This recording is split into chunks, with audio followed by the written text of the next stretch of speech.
Carried order.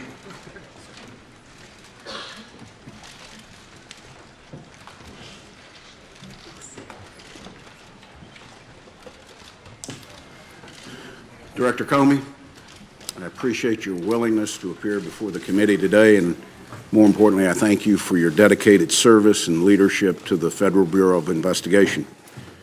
Your appearance today speaks to the trust we have built over the years, and I'm looking forward to a very open and candid discussion today. I'd like to remind my colleagues that we will reconvene in closed session at 1 p.m. today, and I ask that you reserve for that venue any questions that might get into classified information. The director has been very gracious with his time, but the vice chairman and I have worked out a very specific timeline for his commitment to be on the Hill, so we will do everything we can to meet that agreement. The Senate Select Committee on Intelligence exists to certify for the other 85 members of the United States Senate and the American people that the intelligence community is operating lawfully and has the necessary authorities and tools to accomplish its mission and keep America safe. Part of our mission, beyond the oversight we continue to provide to the intelligence community and its activities, is to investigate Russian interference in the 2016 U.S. elections. The committee's work continues. This hearing represents part of that effort. Jim, allegations have been swirling in the press for the last several weeks, and today's your opportunity to set the record straight. Yesterday, I read with interest your statement for the record, and I think it provides some helpful details surrounding your interactions with the President. It clearly lays out your understanding of those discussions, actions you took following each conversation, and your state of mind. I very much appreciate your candor, and I think it's helpful as we work through to determine the ultimate truth behind possible Russian interference in the 2016 elections. Your statement also provides texture and context to your interactions with the President from your vantage point and outlines a strained relationship. The American people need to hear your side of the story, just as they need to hear the President's descriptions of events. These interactions also highlight the importance of the committee's ongoing investigation. Our experienced staff is interviewing all relevant parties and some of the most sensitive intelligence in our country's possession.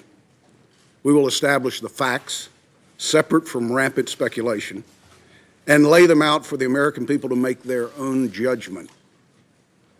Only then will we, as a nation, be able to move forward and to put this episode to rest. There are several outstanding issues not addressed in your statement that I hope you'll clear up for the American people today.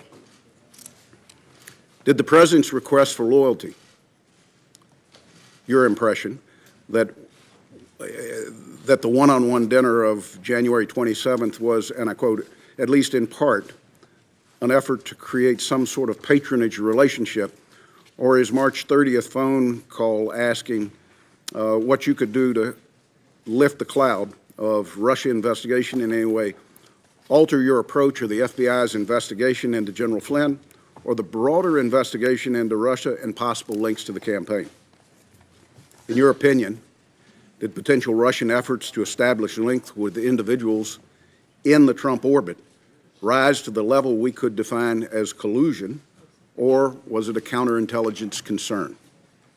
There's been a significant public speculation about your decision-making related to the Clinton email investigation. Why did you decide to publicly announce FBI's recommendations that the Department of Justice not pursue criminal charges? You have described it as a choice between a bad decision and a worse decision. The American people need to understand the facts behind your action. This committee is uniquely suited to investigate Russia's interference in the 2016 elections. We also have a unified bipartisan approach to what is a highly charged partisan issue. Russian activities during 2016 election may have been aimed at one party's candidate, but as my colleague Senator Rubio says frequently, in 2018 and 2020, it could be aimed at anyone, at home or abroad. My colleague Senator Warner and I have worked in have worked to stay in lockstep on this investigation. We've had our differences on approach at times, but I've constantly stressed that we need to be a team, and I think Senator Warner agrees with me. We must keep these questions above politics and partisanship. It's too important to be tainted by anyone trying to score political points. With that, again, I welcome you, Director, and I turn to the Vice Chairman for any comments he might have. Well, thank you, Mr. Chairman. And let me start by, again, absolutely thanking all the members of the committee for the seriousness in which they've taken on this task. Mr. Comey, thank you for agreeing to come testify as part of this committee's investigation into Russia.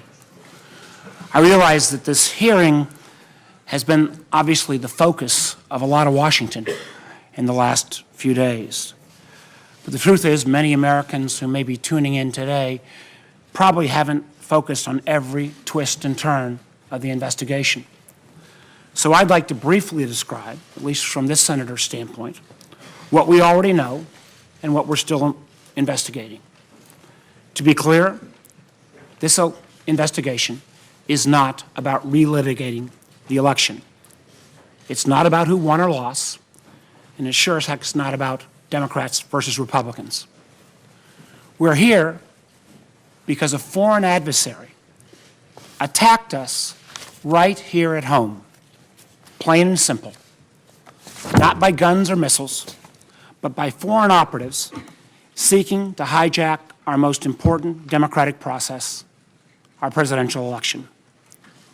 Russian spies engaged in a series of online cyber raids and a broad campaign of disinformation, all ultimately aimed at sowing chaos to undermine public faith in our process, in our leadership, and ultimately in ourselves.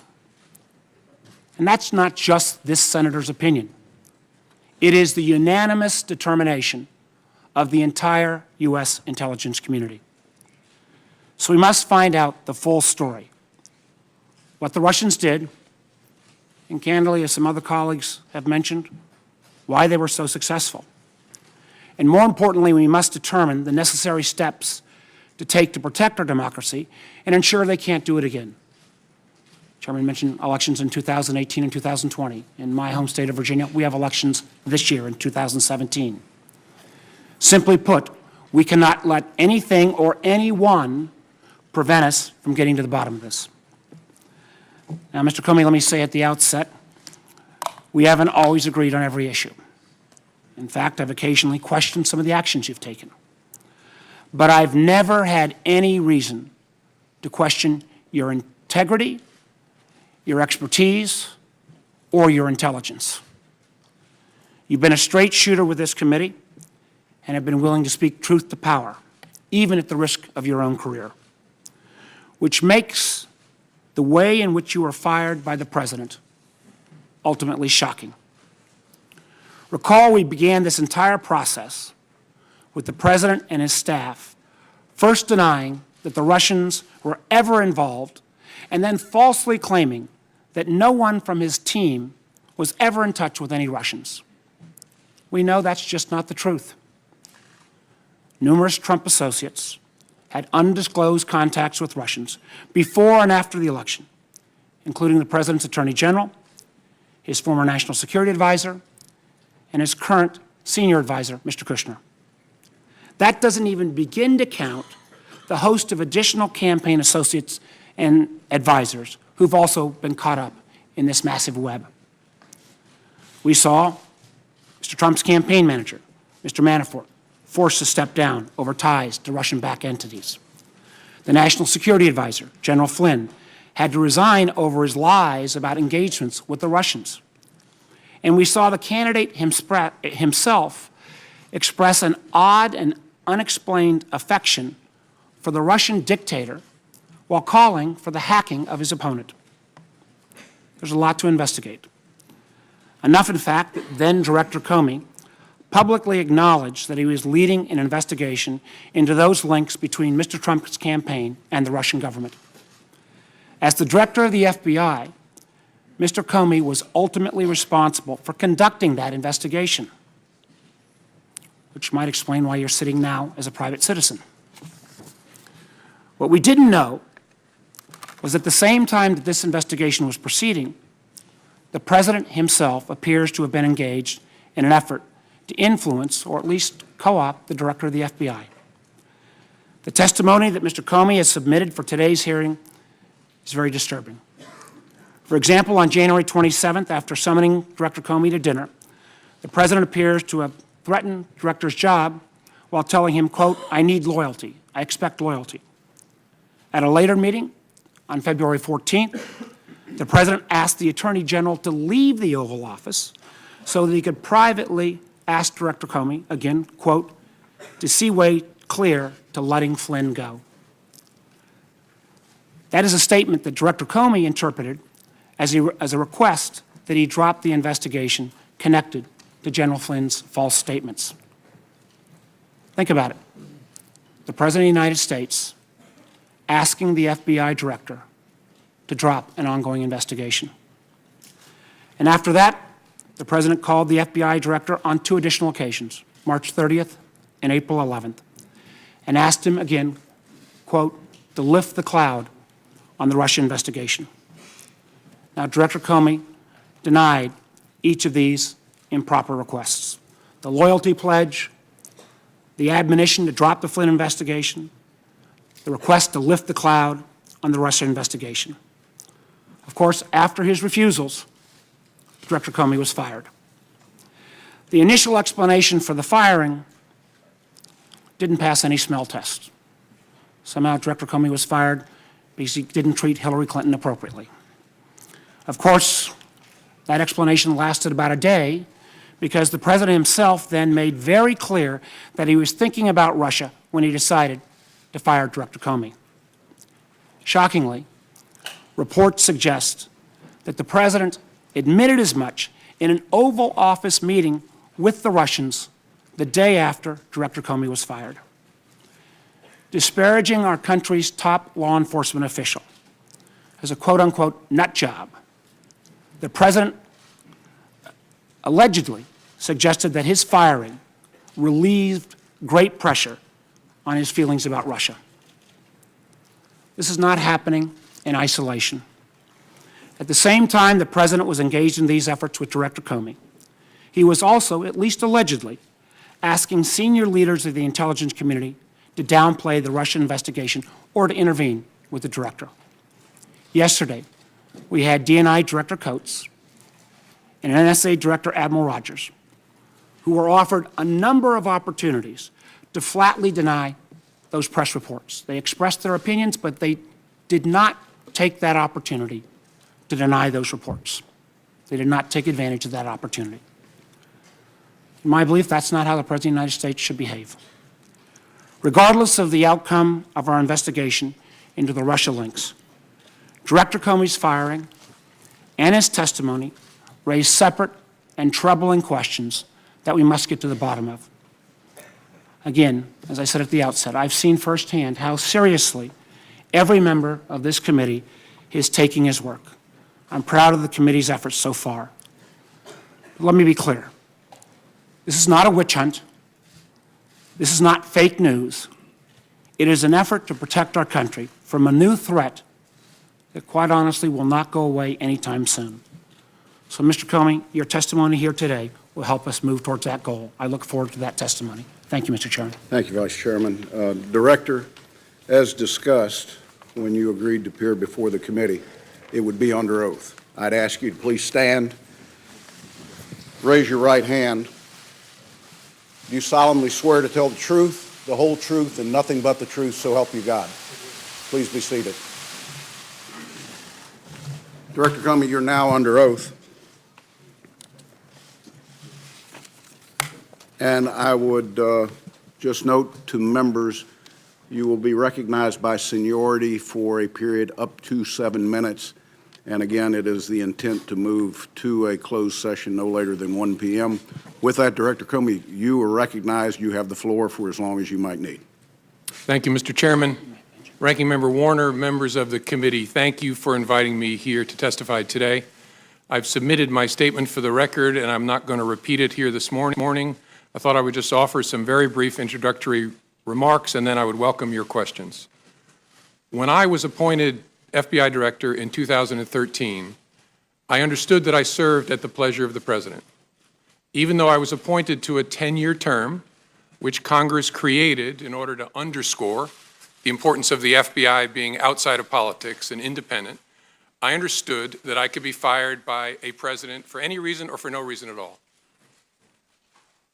And on May the 9th, when I learned that I had been fired, for that reason, I immediately came home as a private citizen. But then the explanations, the shifting explanations, confused me and increasingly concerned me. They confused me because the President and I had had multiple conversations about my job, both before and after he took office. And he had repeatedly told me I was doing a great job and he hoped I would stay. And I had repeatedly assured him that I did intend to stay and serve out the remaining 6 years of my term. He told me repeatedly that he had talked to lots of people about me, including our current Attorney General, and had learned that I was doing a great job and that I was extremely well liked by the FBI workforce. So it confused me when I saw on television the President saying that he actually fired me because of the Russia investigation, and learned again from the media that he was telling privately other parties that my firing had relieved great pressure on the Russia investigation. I was also confused by the initial explanation that was offered publicly that I was fired because of the decisions I had made during the election year. That didn't make sense to me for a whole bunch of reasons, including the time and all the water that had gone under the bridge since those hard decisions had had to be made. That didn't make any sense to me. And although the law required no reason at all to fire an FBI director, the administration then chose to defame me, and more importantly, the FBI, by saying that the organization was in disarray, that it was poorly led, that the workforce had lost confidence in its leader. Those were lies, plain and simple. And I am so sorry that the FBI workforce had to hear them, and I'm so sorry that the American people were told them. I worked every day at the FBI to help make that great organization better. And I say help because I did nothing alone at the FBI. There are no indispensable people at the FBI. The organization's great strength is that its values and abilities run deep and wide. The FBI will be fine without me. The FBI's mission will be relentlessly pursued by its people, and that mission is to protect the American people and uphold the Constitution of the United States. I will deeply miss being part of that mission, but this organization and its mission will go on long beyond me and long beyond any particular administration. I have a message before I close for my former colleagues of the FBI, but at first I want the American people to know this truth. The FBI is honest, the FBI is strong, and the FBI is and always will be independent. And now to my former colleagues, if I may. I am so sorry that I didn't get the chance to say goodbye to you properly. It was the honor of my life to serve beside you, to be part of the FBI family, and I will miss it for the rest of my life. Thank you for standing watch. Thank you for doing so much good for this country. Do that good as long as ever you can. And Senators, I look forward to your questions. Director, thank you for that testimony, both oral and the written testimony that you provided to the committee yesterday and made public to the American people. Chair would recognize himself first for 12 minutes, Vice Chair for 12 minutes based upon the agreement we have. Director, did the Special Counsel's Office review and/or edit your written testimony? No. Do you have any doubt that Russia attempted to interfere in the 2016 elections? None. Do you have any doubt that the Russian government was behind the intrusions in the DNC and the DCCC systems and the subsequent leaks of that information? No, no doubt. Do you have any doubt that the Russian government was behind the cyber intrusion into state voter files? No. Do you have any doubt that officials of the Russian government were fully aware of these activities? No doubt. Are you confident that no votes cast in the 2016 presidential election were altered? I'm confident. By the time when I left as director, I had seen no indication of that whatsoever. Director Comey, did the president at any time ask you to stop the FBI investigation into Russian involvement in the 2016 U.S. elections? Not to my understanding, no. Did any individual working for this administration, including the Justice Department, ask you to stop the Russian investigation? No. Director, when the president requested that you, and I quote, let Flynn go, General Flynn had an unreported contact with the Russians, which is an offense. And if press accounts are right, there might have been discrepancies between facts and his FBI testimony. In your estimation, was General Flynn at that time in serious legal jeopardy? And in addition to that, do you sense that the president was trying to obstruct justice or just seek for a way for Mike Flynn to save face, given he had already been fired? Well, General Flynn at that point in time was in legal jeopardy. There was an open FBI criminal investigation of his statements in connection with the Russian contacts and the contacts themselves. And so that was my assessment at the time. I don't think it's for me to say whether the conversation I had with the president was an effort to obstruct. I took it as a very disturbing thing, very concerning, but that's a conclusion I'm sure the special counsel will work towards to try and understand what the intention was there and whether that's an offense. Director, is it possible that as part of this FBI investigation, the FBI could find evidence of criminality that is not tied to the 2016 elections, possible collusion, or coordination with Russians? Sure. So there could be something that just fits a criminal aspect to this that doesn't have anything to do with the 2016 election cycle. Correct. In any complex investigation, when you start turning over rocks, sometimes you find things that are unrelated to the primary investigation that are criminal in nature. Director Comey, you have been criticized publicly for the decision to present your findings on the email investigation directly to the American people. Have you learned anything since that time that would have changed what you said or how you chose to inform the American people? Honestly, no. I mean, it caused a whole lot of personal pain for me, but as I look back, given what I knew at the time and even what I've learned since, I think it was the best way to try and protect the justice institution, including the FBI. In the public domain is this question of the Steele dossier, a document that has been around now for over a year. I'm not sure when the FBI first took possession of it, but the media had it before you had it and we had it. At the time of your departure from the FBI, was the FBI able to confirm any criminal allegations contained in the Steele document? Mr. Chairman, I don't think that's a question I can answer in an open setting because it goes into the details of the investigation.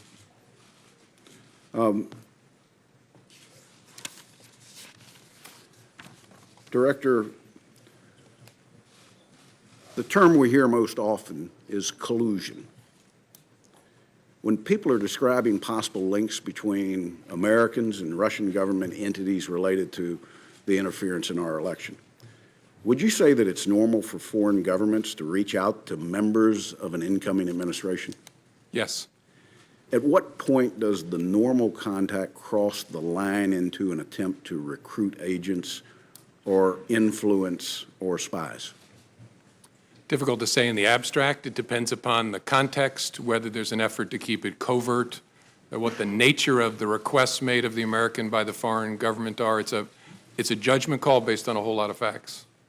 At what point would that recruitment become a counterintelligence threat to our country?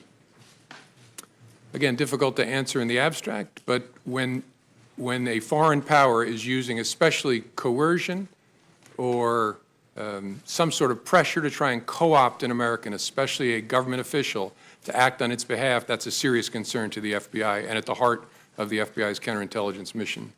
So if you've got a 36-page document of specific claims that are out there, the FBI would have to, for counterintelligence reasons, try to verify anything that might be claimed in there. One, and probably first and foremost, is the counterintelligence concerns that we have about blackmail. Would that be an accurate statement? Yes. If the FBI receives a credible allegation that there is some effort to co-opt, coerce, direct, employ covertly an American on behalf of the foreign power, that's the basis on which a counterintelligence investigation is opened. And when you read the dossier, what was your reaction, given that it was 100% directed at the president-elect? Not a question I can answer in an open setting, Mr. Chairman. Okay. When did you become aware of the cyber intrusion? The first cyber, there's all kinds of cyber intrusions going on all the time. The first Russia-connected cyber intrusion I became aware of in the late summer of 2015. And in that time frame, there were more than the DNC and the DCCC that were targets. Correct. There was a massive effort to target government and non-governmental, near-governmental agencies like nonprofits. What would be the estimate of how many entities out there the Russians specifically targeted in that time frame? It's hundreds. I suppose it could be more than 1,000, but it's at least hundreds. When did you become aware that data had been exfiltrated? I'm not sure exactly. I think either late 15 or early 16. And did you, the director of the FBI, have conversations with the last administration about the risk that this posed? Yes. And share with us, if you will, what actions they took. Well, the FBI had already undertaken an effort to notify all the victims, and that's what we consider the entities that were attacked as part of this massive spear phishing campaign. And so we notified them in an effort to disrupt what might be ongoing. And then there was a series of continuing interactions with entities through the rest of 15 into 16. And then throughout 16, the administration was trying to decide how to respond to the intrusion activity that it saw. And the FBI, in this case, unlike other cases that you might investigate, did you ever have access to the actual hardware that was hacked, or did you have to rely on a third party to provide you the data that they had collected? In the case of the DNC, and I believe the DCCC, but I'm sure the DNC, we did not have access to the devices themselves. We got relevant forensic information from a private party, a high-class entity that had done the work, but we didn't get direct access. But no content? Correct. Isn't content an important part of the forensics from a counterintelligence standpoint? It is, although what was briefed to me by my folks, the people who were my folks at the time, is that they had gotten the information from the private party that they needed to understand the intrusion by the spring of 2016. Let me go back, if I can, very briefly, to the decision to publicly go out with your results on the email. Was your decision influenced by the Attorney General's tarmac meeting with the former President Bill Clinton? Yes, in a ultimately conclusive way. That was the thing that capped it for me, that I had to do something separately to protect the credibility of the investigation, which meant both the FBI and the Justice Department. Were there other things that contributed to that you can describe in an open session? There were other things that contributed to that. One significant item I can't. I know the committee's been briefed on. There's been some public accounts of it which are nonsense, but I understand the committee's been briefed on the classified facts. Probably the only other consideration that I guess I can talk about in an open setting is that at one point the Attorney General had directed me not to call it an investigation, but instead to call it a matter, which confused me and concerned me. But that was one of the bricks in the load that led me to conclude I have to step away from the department if we're to close this case credibly. Director, my last question. You're not only a seasoned prosecutor, you've led the FBI for years. You understand the investigative process. You've worked with this committee closely and we're grateful to you because I think we've mutually built trust in what your organization does and what we do. Is there any doubt in your mind that this committee can carry out its oversight role in the 2016 Russian involvement in the elections in parallel with the now special counsel that's been set up? No, no doubt. It can be done. It requires lots of conversations, but Bob Mueller is one of this country's great, great pros, and I'm sure you all will be able to work it out with him to run it in parallel. I want to thank you once again. I want to turn to the Vice Chairman. Thank you, Mr. Chairman. And again, Director Comey, thank you for your service. And your comments to your FBI family, I know were heartfelt. Know that even though there are some in the administration who've tried to smear your reputation, you had Acting Director McCabe in public testimony a few weeks back and in public testimony yesterday reaffirm that the vast majority of the FBI community had great trust in your leadership and obviously trust in your integrity. I want to go through a number of the meetings that you referenced in your testimony. And let's start with the January 6th meeting in Trump Tower, where you went up with a series of officials to brief the president-elect on the Russia investigation. My understanding is you remained afterwards to brief him on, again, quote, some personally sensitive aspects of the information you relayed. Now, you said after that briefing, you felt compelled to document that conversation, that you actually started documenting it as soon as you got into the car. Now, you've had extensive experience at the Department of Justice and at the FBI. You've worked under presidents of both parties. What was it about that meeting that led you to determine that you needed to start putting down a written record? A combination of things. I think the circumstances, the subject matter, and the person I was interacting with. Circumstances first, I was alone with the President of the United States, or the President-elect, soon to be President. The subject matter, I was talking about matters that touch on the FBI's core responsibility and that relate to the President-elect personally. And then the nature of the person. I was honestly concerned that he might lie about the nature of our meeting, and so I thought it really important to document. That combination of things I'd never experienced before, but it led me to believe I got to write it down, and I got to write it down in a very detailed way. I think that's a very important statement you just made.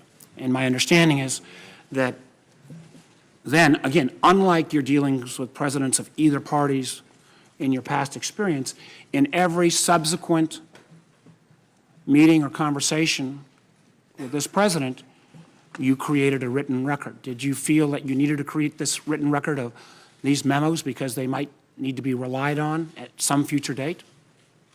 Sure. I created records after conversations, and I think I did it after each of our 9 conversations. If I didn't, I did it for nearly all of them, especially the ones that were substantive.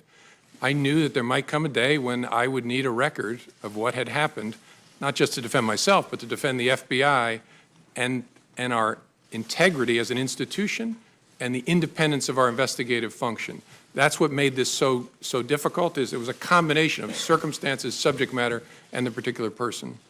And so in all your experience, this was the only president that you felt like in every meeting you needed to document, because at some point, using your words, he might put out a non-truthful representation of that meeting. Now, That's right, Senator. And I, as I said in my written testimony, as FBI director, I interacted with President Obama, and I spoke only twice in 3 years and didn't document it. When I was Deputy Attorney General, I had one one-on-one meeting with President Bush about a very important and difficult national security matter.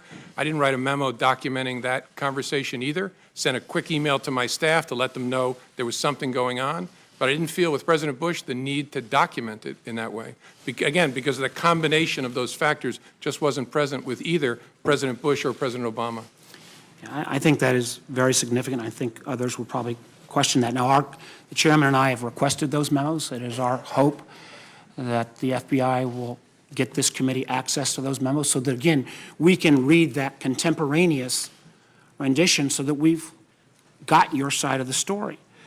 Now, I know members have said and press have said that if you were a great deal has been made of whether the president, you are asked to, in effect, indicate whether the president was the subject of any investigation.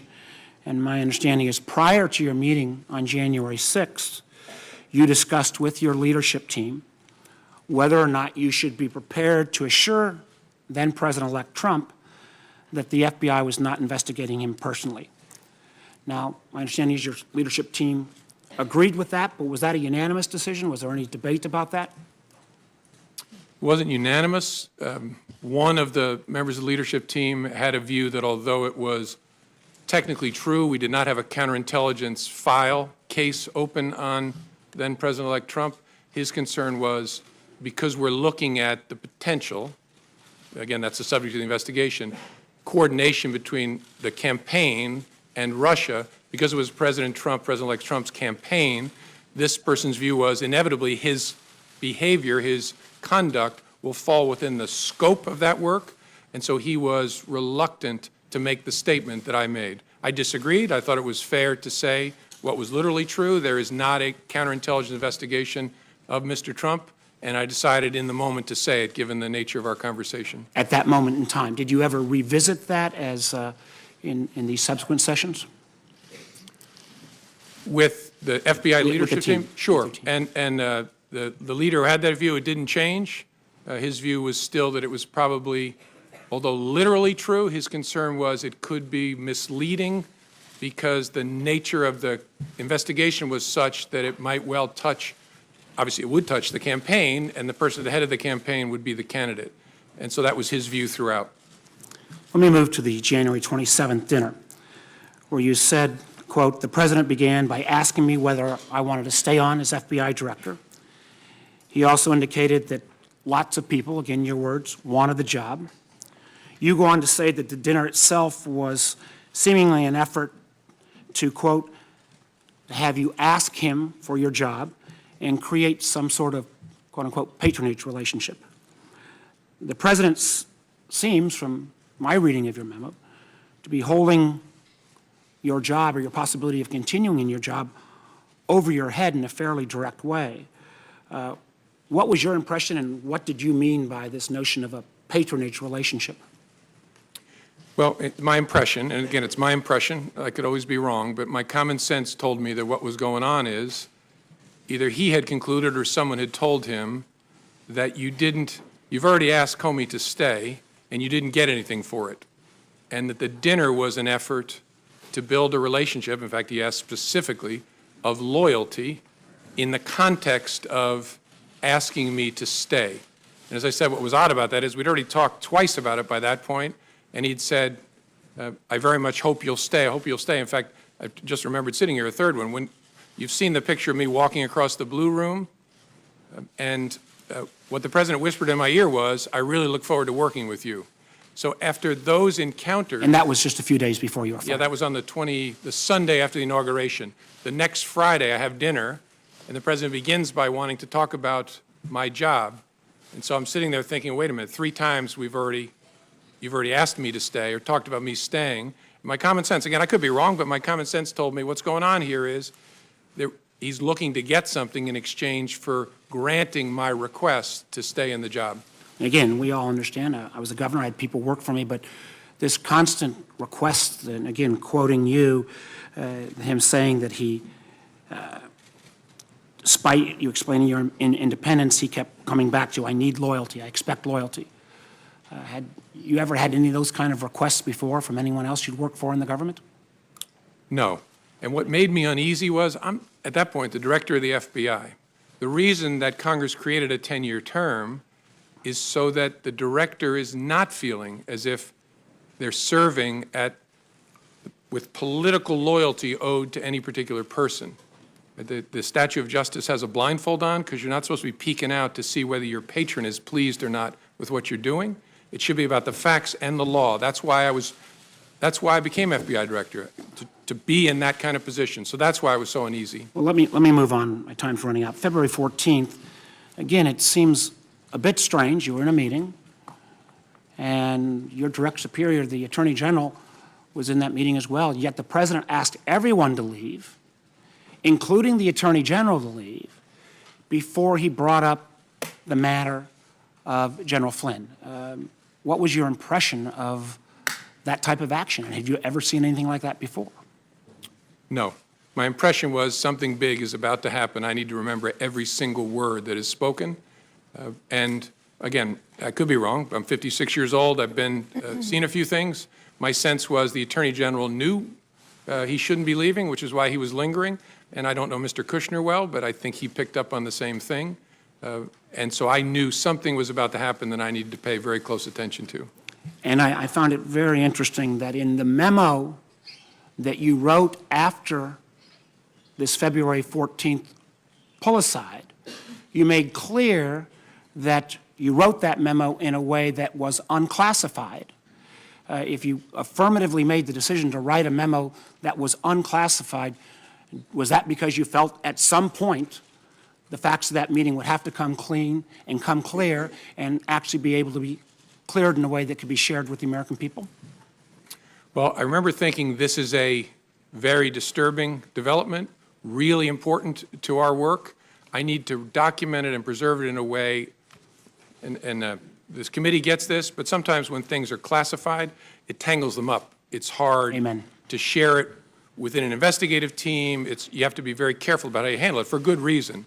So my thinking was, if I write it in such a way that I don't include anything that would trigger a classification, that'll make it easier for us to discuss within the FBI and the government, and to hold on to it in a way that makes it accessible to us.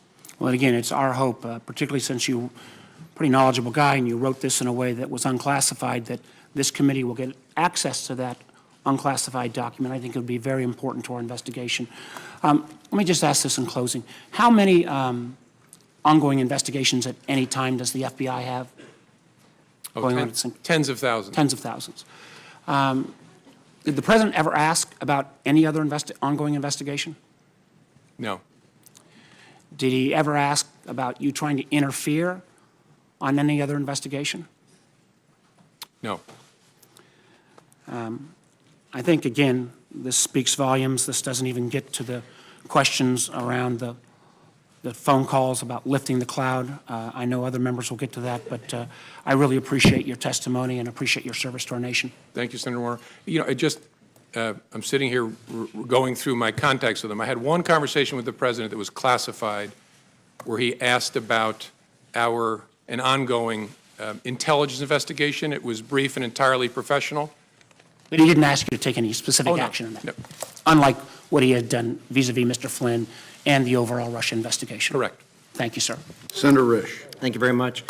Mr. Comey, thank you for your service. America needs more like you, and we really appreciate it. Yesterday, I got, and everybody got, the 7 pages of your direct testimony that's now part of the record here. And the first, I read it, then I read it again, and all I could think was, number one, how much I hated the class of legal writing when I was in law school. And you were the guy that probably got the A after reading this. So I find it clear, I find it concise, and having been a prosecutor for a number of years and handling hundreds, maybe thousands of cases and read police reports, investigative reports, this is as good as it gets, and I really appreciate that. Not only the conciseness and the clearness of it, but also the fact that you have things that were written down contemporaneously when they happened, and you actually put them in quotes, so we know exactly what happened, and we're not getting some rendition of it that's in your mind. So, Thank you, so sir. you're to be complimented for I that. had great parents and great teachers who beat that into me. That's obvious, sir. The chairman walked you through a number of things that the American people need to know and want to know. Number one, obviously, we all know about the active measures that the Russians have taken. I think a lot of people were surprised at this. Those of us that work in the intelligence community, it didn't come as a surprise, but now the American people know this, and it's good they know this because this is serious and it's a problem. I think, secondly, I gather from all this that you're willing to say now that while you were director, the President of the United States was not under investigation. Is that a fair statement? That's correct. All right. So that's a fact that we can rely on at this Yes, sir. point. Okay. I remember you talked with us shortly after February 14th when the New York Times wrote an article that suggested that the Trump campaign was colluding with the Russians. You remember reading that article when it first came out? I do. It was about allegedly extensive electronic surveillance. That Correct. Communications. Yes, I do. And that upset you to the point where you actually went out and surveyed the intelligence community to see whether you were missing something in that. Is that correct? That's correct. I want to be careful in open setting, but I'm not going to go any further than that Okay. with it, so thank you. In addition to that, after that, you sought out both Republican and Democrat senators to tell them that, hey, I don't know where this is coming from, but this is not the case. This is not factual. Do you recall that? yes. Okay. So again, so the American people can understand this, that report by the New York Times was not true. Is that a fair statement? Yeah, in the main, it was not true. And again, all of you know this, maybe the American people don't. The challenge, and I'm not picking on reporters about writing stories about classified information, is the people talking about it often don't really know what's going on, and those of us who actually know what's going on are not talking about it. And we don't call the press to say, hey, you got that thing wrong about this sensitive topic. We just have to leave it there. I mentioned to the chairman the nonsense around what influenced me to make the July 5th statement. Nonsense, but I can't go explaining how it's nonsense. Thank you. All right, so those three things we now know regarding the active measures with the president's under investigation and the collusion between the Russian, the Trump campaign and the Russians. I want to drill right down, as my time is limited, to the most recent dust-up regarding allegations that the President of the United States obstructed justice. And boy, you nailed this down on page 5, paragraph 3. You put this in quotes. Words matter. You wrote down the words so we can all have the words in front of us now. There's 28 words there that are in quotes, and it says, quote, I hope, this is the president speaking, I hope you can see your way clear to letting this go, to letting Flynn go. He is a good guy. I hope you can let this go. Now, those are his exact words. Is that correct? Correct. And you wrote them here and you put them in quotes? Correct. Okay. Thank you for that. He did not direct you to let it go. Not in his words, no. He did not order you to let it go. Again, those words are not an order. No. He said, I hope.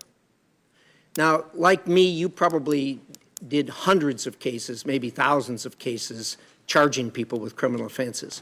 And of course, you have knowledge of the thousands of cases out there that where people have been charged. Do you know of any case where a person has been charged for obstruction of justice, or for that matter, any other criminal offense, where they said or thought they hoped for an outcome? I don't know well enough to answer. And the reason I keep saying his words is I took it as a direction. Right. I mean, this is the President of the United States with me alone saying, I hope this. I took it as this is what he wants me to do. Now, I didn't obey that, but that's the way I took it. You may have taken it as a direction, but that's not what he said. Correct. That's why I said He said, I hope. those are exact words. Okay. Correct. You don't know of anyone that's ever been charged for hoping something. Is that a fair statement? I don't as I sit here. Yeah, thank you. Thank you, Mr. Chairman. Senator Feinstein. Thanks very much, Mr. Chairman. Mr. Comey, I just want you to know that I have great respect for you. Senator Cornyn and I sit on the Judiciary Committee, so we have occasion to have you before us. And I know that you're a man of strength and integrity, and I really regret the situation that we all find ourselves in. I just want to say that. Let me begin with one overarching question. Why do you believe you were fired? I guess I don't know for sure. I believe I take the president at his word that I was fired because of the Russia investigation. Something about the way I was conducting it, the president felt created pressure on him that he wanted to relieve. Again, I didn't know that at the time, but I've watched his interview. I've read the press accounts of his conversations, so I take him at his word there. Now, look, I could be wrong. Maybe he's saying something that's not true, but I take him at his word, at least based on what I know now. Talk for a moment about his request that you pledge loyalty and your response to that and what impact you believe that had. I don't know for sure because I don't know the president well enough to read him well. I think it was first of all, our relationship didn't get off to a great start, given the conversation I had to have on January 6th. This was not, this didn't improve the relationship because it was very, very awkward. He was asking for something and I was refusing to give it. But again, I don't know him well enough to know how he reacted to that exactly. Do you believe the Russia investigation played a role? And why I was fired? Yes. Yes, because I've seen the president say so. Let's go to the Flynn issue. Senator Risch outlined, I hope you could see your way to letting Flynn go. He's a good guy. I hope you can let this go.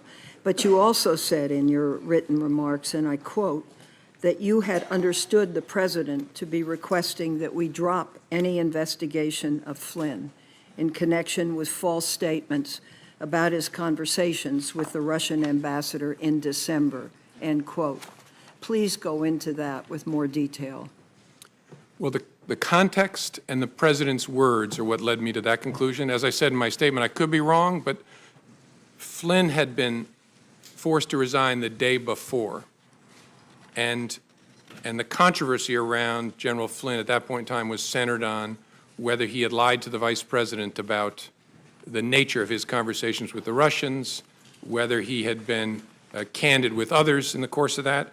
And so that happens on the day before. On the 14th, the president makes specific reference to that. And so that's why I understood him to be saying that what he wanted me to do was drop any investigation connected to Flynn's account of his conversations with the Russians. Now, here's the question. You're big, you're strong. I know the Oval Office, and I know what happens to people when they walk in. There is a certain amount of intimidation. But why didn't you stop and say, Mr. President, this is wrong. I cannot discuss this with you? It's a great question. Maybe if I were stronger, I would have. I was so stunned by the conversation that I just took it in. And the only thing I could think to say, because I was playing in my mind, because I was going to remember every word he said, I was playing in my mind, what should my response be? And that's why I very carefully chose the words. And look, I've seen the tweet about tapes. Lordy, I hope they're tapes. I remember saying, I agree he's a good guy, as a way of saying I'm not agreeing with what you just asked me to do. Again, maybe other people would be stronger in that circumstance, but that's how I conducted myself. I hope I'll never have another opportunity. Maybe if I did it again, I would do it better. You described 2 phone calls that you received from President Trump, one on March 30 and one on April 11, where he, quote, described the Russia investigation as a cloud that was impairing his ability, end quote, as president, and asked you, quote, to lift the cloud, end quote. How did you interpret that? And what did you believe he wanted you to do? I interpreted that as he was frustrated that the Russia investigation was taking up so much time and energy. I think he meant of the executive branch, but in the public square in general, and it was making it difficult for him to focus on other priorities of his. But what he asked me was actually narrower than that. So I think what he meant by the cloud, and again, I could be wrong, but what I think he meant by the cloud was the entire investigation is taking up oxygen and making it hard for me to focus on the things I want to focus on. The ask was to get it out that I, the president, am not personally under investigation. After April 11th, did he ask you more ever about the Russia investigation? Did he ask you any questions? We never spoke again after April 11th. You told the president, I would see what we could do. What did you mean? That was kind of a slightly cowardly way of trying to avoid telling him we're not going to do that, that I would see what we could do. It was a way of kind of getting off the phone, frankly. And then I turned and handed it to the acting Deputy Attorney General, Mr. Bente. So I wanted to go into that. Who did you talk with about that, lifting the cloud, stopping the investigation back at the FBI, and what was their response? Well, the FBI, during one of the 2 conversations, I'm not remembering exactly, I think the first, my chief of staff was actually sitting in front of me and heard my end of the conversation because the president's call was a surprise. And I discussed the lifting the cloud and the request with the senior leadership team, who typically, and I think in all these circumstances, was the deputy director, my chief of staff, the general counsel, the deputy director's chief counsel, and I think in a number of circumstances, the number 3 in the FBI, and a few of the conversations included the head of the National Security Branch. So that group of us that lead the FBI when it comes to national security. Okay, you have the President of the United States asking you to stop an investigation that's an important investigation. What was the response of your colleagues? I think they were as shocked and troubled by it as I was. Some said things that led me to believe that. I don't remember exactly, but the reaction was similar to mine. They're all experienced people who had never experienced such a thing. So they were very concerned. And then the conversation turned to about, so what should we do with this information? And that was a struggle for us because we are the leaders of the FBI, so it's been reported to us in that I heard it and now I've shared it with the leaders of the FBI. Our conversation was, should we share this with any senior officials at the Justice Department? Our absolute primary concern was we can't infect the investigative team. We don't want the agents and analysts working on this to know the President of the United States has asked, and when it comes from the President, I took it as a direction, to get rid of this investigation because we're not going to follow that request. And so we decided we got to keep it away from our troops. But is there anybody else we ought to tell at the Justice Department? And as I laid out in my statement, we considered whether to tell the Attorney General, decided that didn't make sense because we believed, rightly, that he was shortly going to recuse. There were no other Senate-confirmed leaders in the Justice Department at that point. The Deputy Attorney General was Mr. Bente, who was acting and going to be shortly in that seat. And we decided the best move would be to hold it, keep it in a box, document it, as we had already done, and then this investigation is going to go on, figure out what to do with it down the road. Is there a way to corroborate this? Our view at the time was, look, it's your word against the President's. There's no way to corroborate this. My view of that changed when the prospect of tapes was raised, but that's how we thought about it then. Thank you, Mr. Chairman. Senator Rubio. Thank you. Director Comey, the meeting in the Oval Office where he made the request about Mike Flynn, was that the only time he asked you to hopefully let it go? Yes. And in that meeting, as you understood it, he was asking not about the general Russia investigation. He was asking very specifically about the jeopardy that Flynn was in himself. That's how I understood it, yes, sir. And as you perceived it, while it was a request that you hoped you did away with it, you perceived it as an order, given his position, the setting, and the like, and some of the circumstances. Yes. At the time, did you say anything to the President about that is not an appropriate request, or did you tell the White House counsel that is not an appropriate request? Someone needs to go tell the President that he can't do these things? I didn't, no. Okay. Why? I don't know. I think, as I said earlier, I think the circumstances were such that I was a bit stunned and didn't have the presence of mind. And I don't know, I don't want to make you sound like I'm Captain Courageous. I don't know whether, even if I had the presence of mind, I would have said to the President, sir, that's wrong. I don't know whether I would have. Okay. But in the moment, it didn't come to my mind. What came to my mind is be careful what you say. And so I said, I agree Flynn is a good guy. So on the cloud, we keep talking about this cloud. You perceive the cloud to be the Russian investigation in general. Yes, sir. Right? But the specific ask was that you would tell the American people what you had already told him, what you had already told the leaders of Congress, both Democrats and Republicans, that he was not personally under investigation. Yes, sir. In fact, he was asking you to do what you have done here today. Correct. Yes, sir. Okay. And again, at that setting, did you say to the President that it would be inappropriate for you to do so, and then talk to the White House counsel or anybody, so hopefully they would talk to him and tell him that he couldn't do this? First time I said, I'll see what we can do. Second time, I explained how it should work, that the White House counsel should contact the Deputy Attorney General. You told him the President said, okay, then I think that's what I'll do. And just to be clear, for you to make a public statement that he was not under investigation would not have been illegal, but you felt it made no sense because it could potentially create a duty to correct if circumstances changed. Yes, sir. We wrestled with it before my testimony where I confirmed that there was an investigation, and there were two primary concerns. One was it creates a duty to correct, which I've lived before, and you want to be very careful about doing that. And second, it's a slippery slope, because if we say the president and the vice president aren't under investigation, what's the principled basis for stopping? Okay. And so the leadership at Justice, Acting Attorney General Bente, said, you're not going to do that. Now, on March 30th, during the phone call about General Flynn, you said he abruptly shifted and brought up something that you call, quote-unquote, the McCabe thing. Specifically, the McCabe thing, as you understood it, was that McCabe's wife had received campaign money from what I assume means Terry McAuliffe. Yes, sir. Who That's was what I very was. close to the Clintons. And so why had the president at any point in time expressed to you concern, opposition, potential opposition to McCabe? I don't like this guy because he got money from someone that's close to Clinton.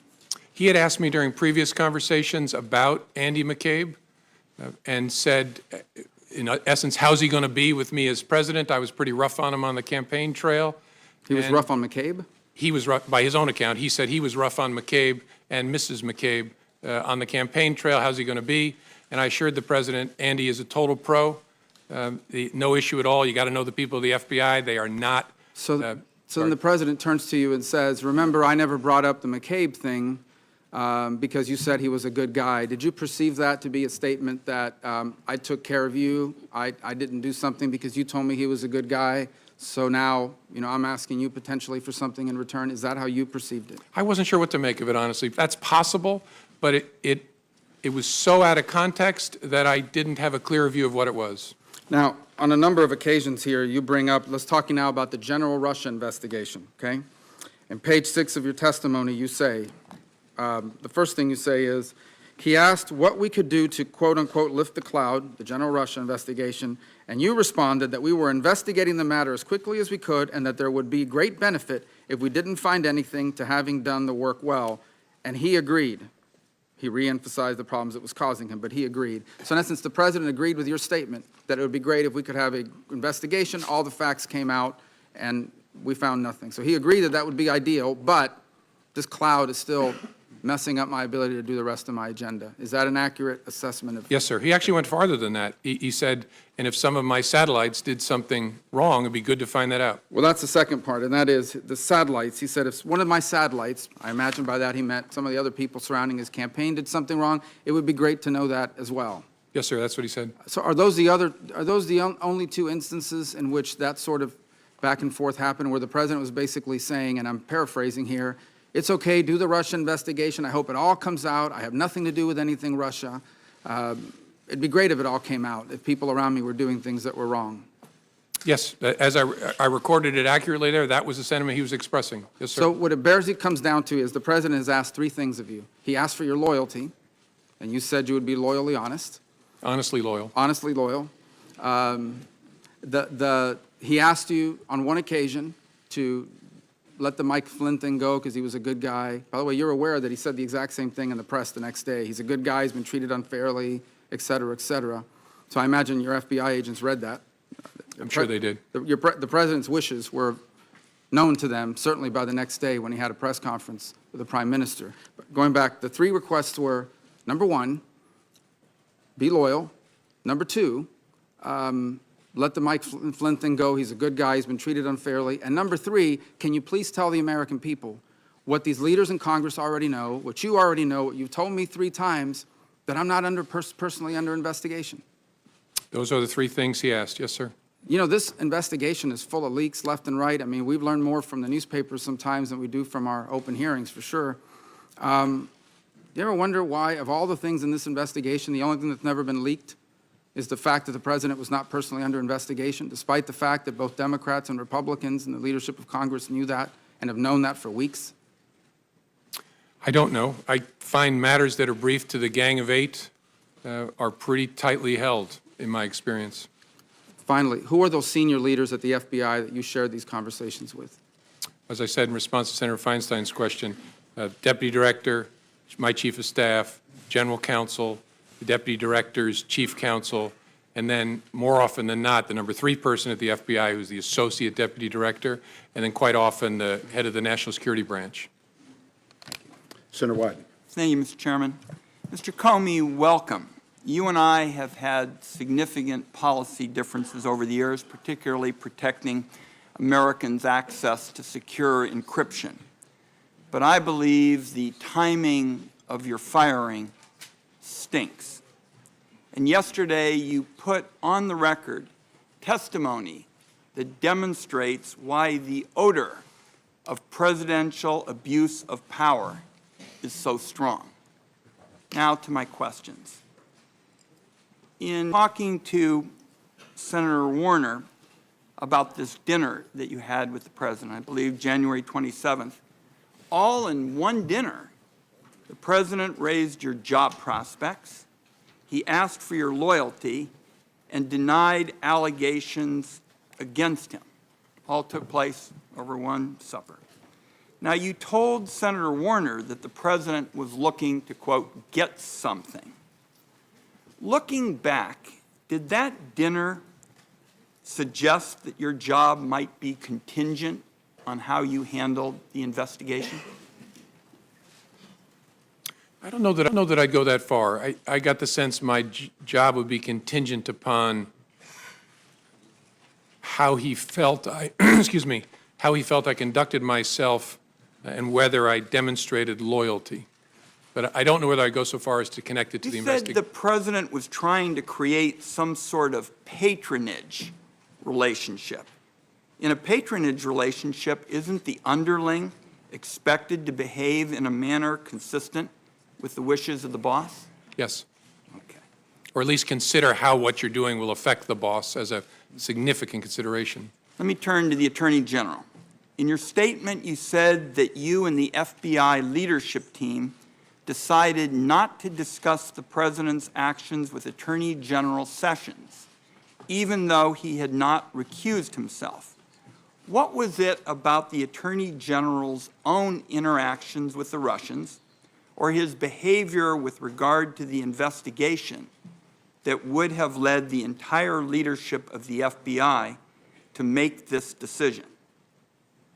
Our judgment, as I recall, was that he was very close to and inevitably going to recuse himself for a variety of reasons.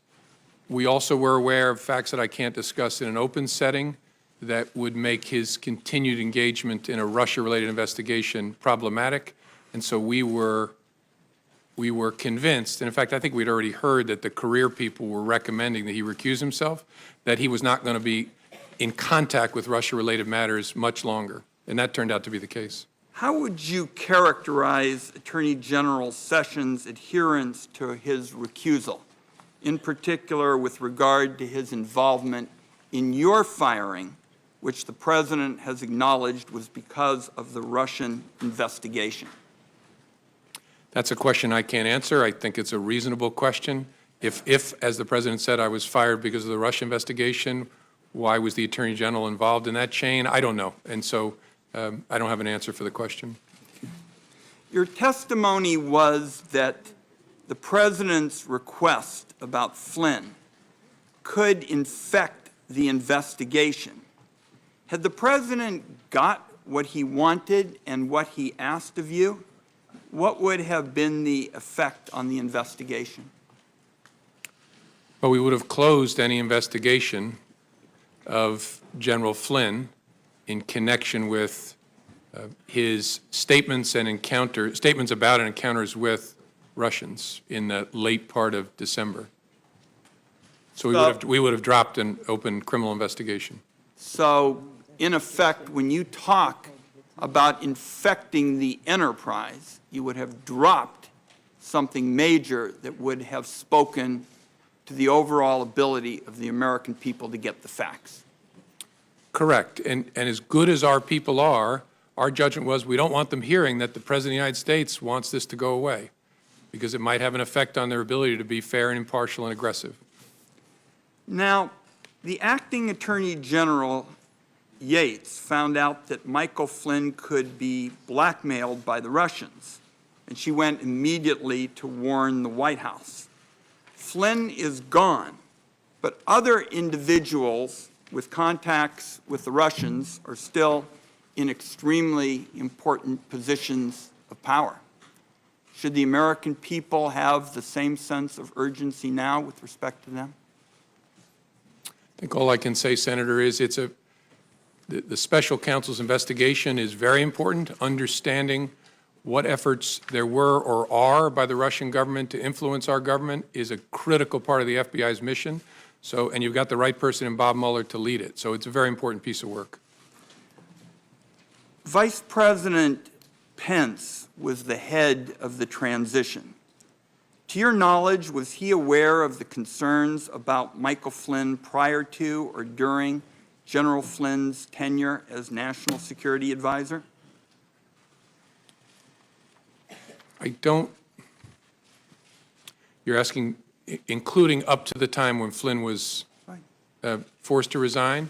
My understanding is that he was, and I'm trying to remember where I get that understanding from. I think from Acting Attorney General Yates. So, former Acting Attorney General Yates testified that concerns about General Flynn were discussed with the intelligence community. Would that have included anyone at the CIA or Dan Coates' office, the DNI? I would assume yes. Michael Flynn resigned 4 days after Attorney General Sessions was sworn in. Do you know if the Attorney General was aware of the concerns about Michael Flynn during that period? I don't, as I sit here. I don't recall that he was. I could be wrong, but I don't remember that he was.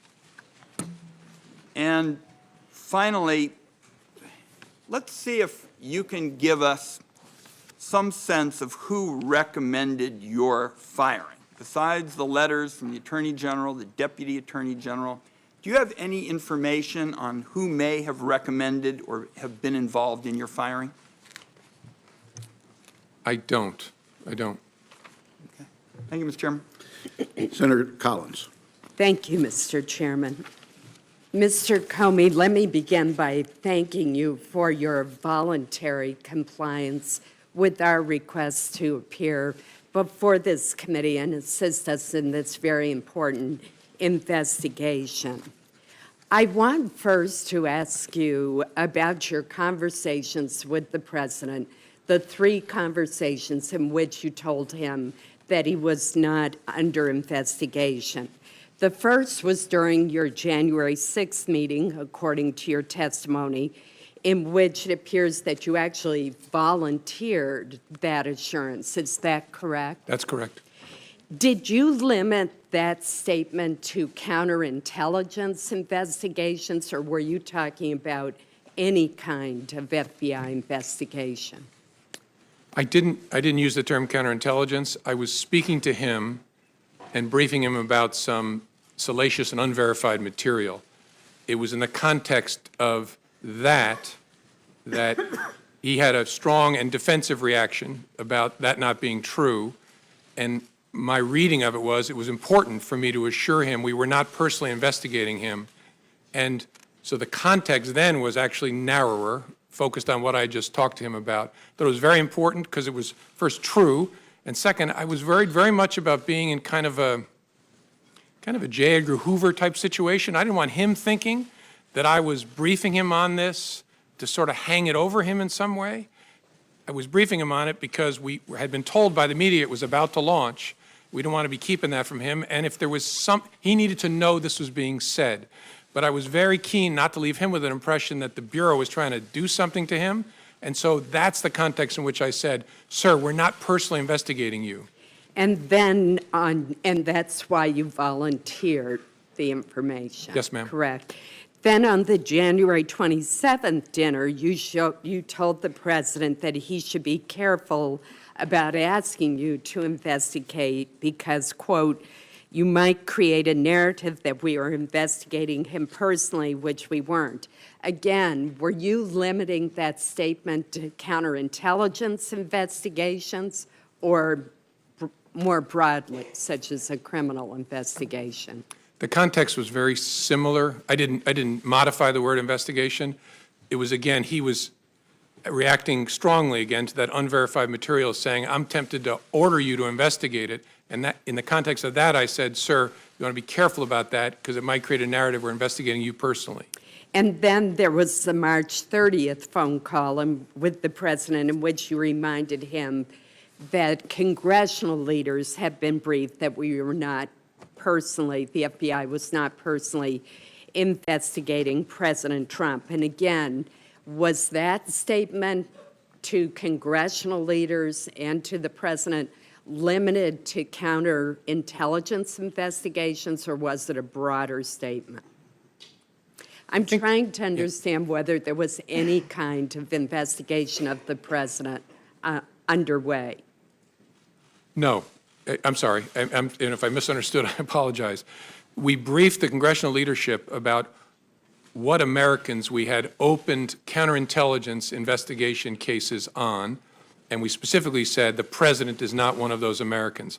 But that there was no other investigation of the president that we were not mentioning at that time. What the context was counterintelligence, but I wasn't trying to hide some criminal investigation of the president. And was the president under investigation at the time of your dismissal on May 9th?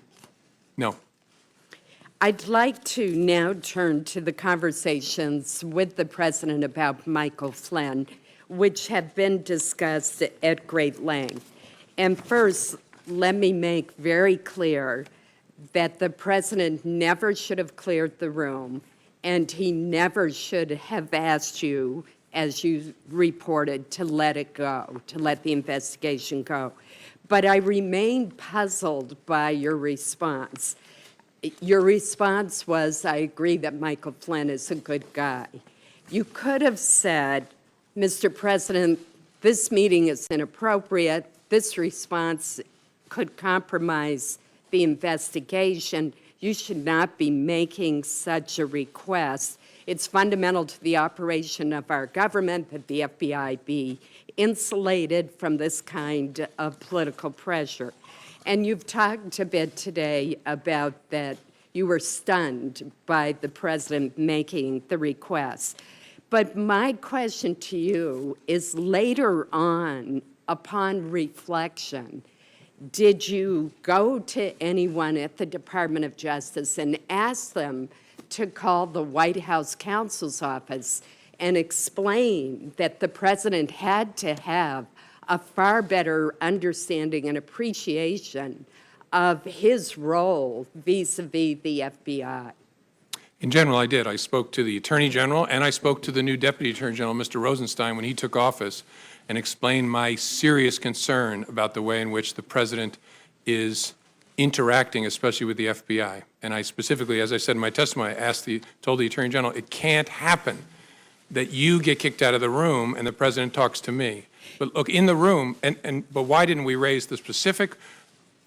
It was of investigative interest to us to try and figure out, so what just happened with the president's request? So I would not have wanted to alert the White House that it had happened until we figured out, what are we going to do with this investigatively?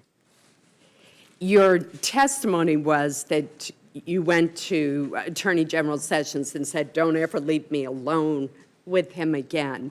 Are you saying that you also told him that he had made a request that you let it go with regard to part of the investigation of Michael Flynn? No, I specifically did not. I did not. You mentioned that from your very first meeting with the president, you decided to write a memo memorializing the conversation. What was it about that very first meeting that made you write a memo when you had not done that with two previous presidents? As I said, a combination of things. A gut feeling is an important overlay on but the circumstances, that I was alone, the subject matter, and the nature of the person that I was interacting with, and my read of that person. And yeah, and really just a gut feel laying on top of all of that, it's going to be important to protect this organization that I make records of this. And finally, did you show copies of your memos to anyone outside of the Department of Justice? Yes. And to whom did you show copies? I asked, President tweeted on Friday after I got fired that I better hope there's not tapes. I woke up in the middle of the night on Monday night, because it didn't dawn on me originally, that there might be corroboration for our conversation. There might be a tape. And my judgment was I needed to get that out into the public square. And so I asked a friend of mine to share the content of the memo with a reporter. Didn't do it myself for a variety of reasons, but I asked him to because I thought that might prompt the appointment of a special counsel. And so I asked a close friend of mine to do it. And was that Mr. Wittes? No, no.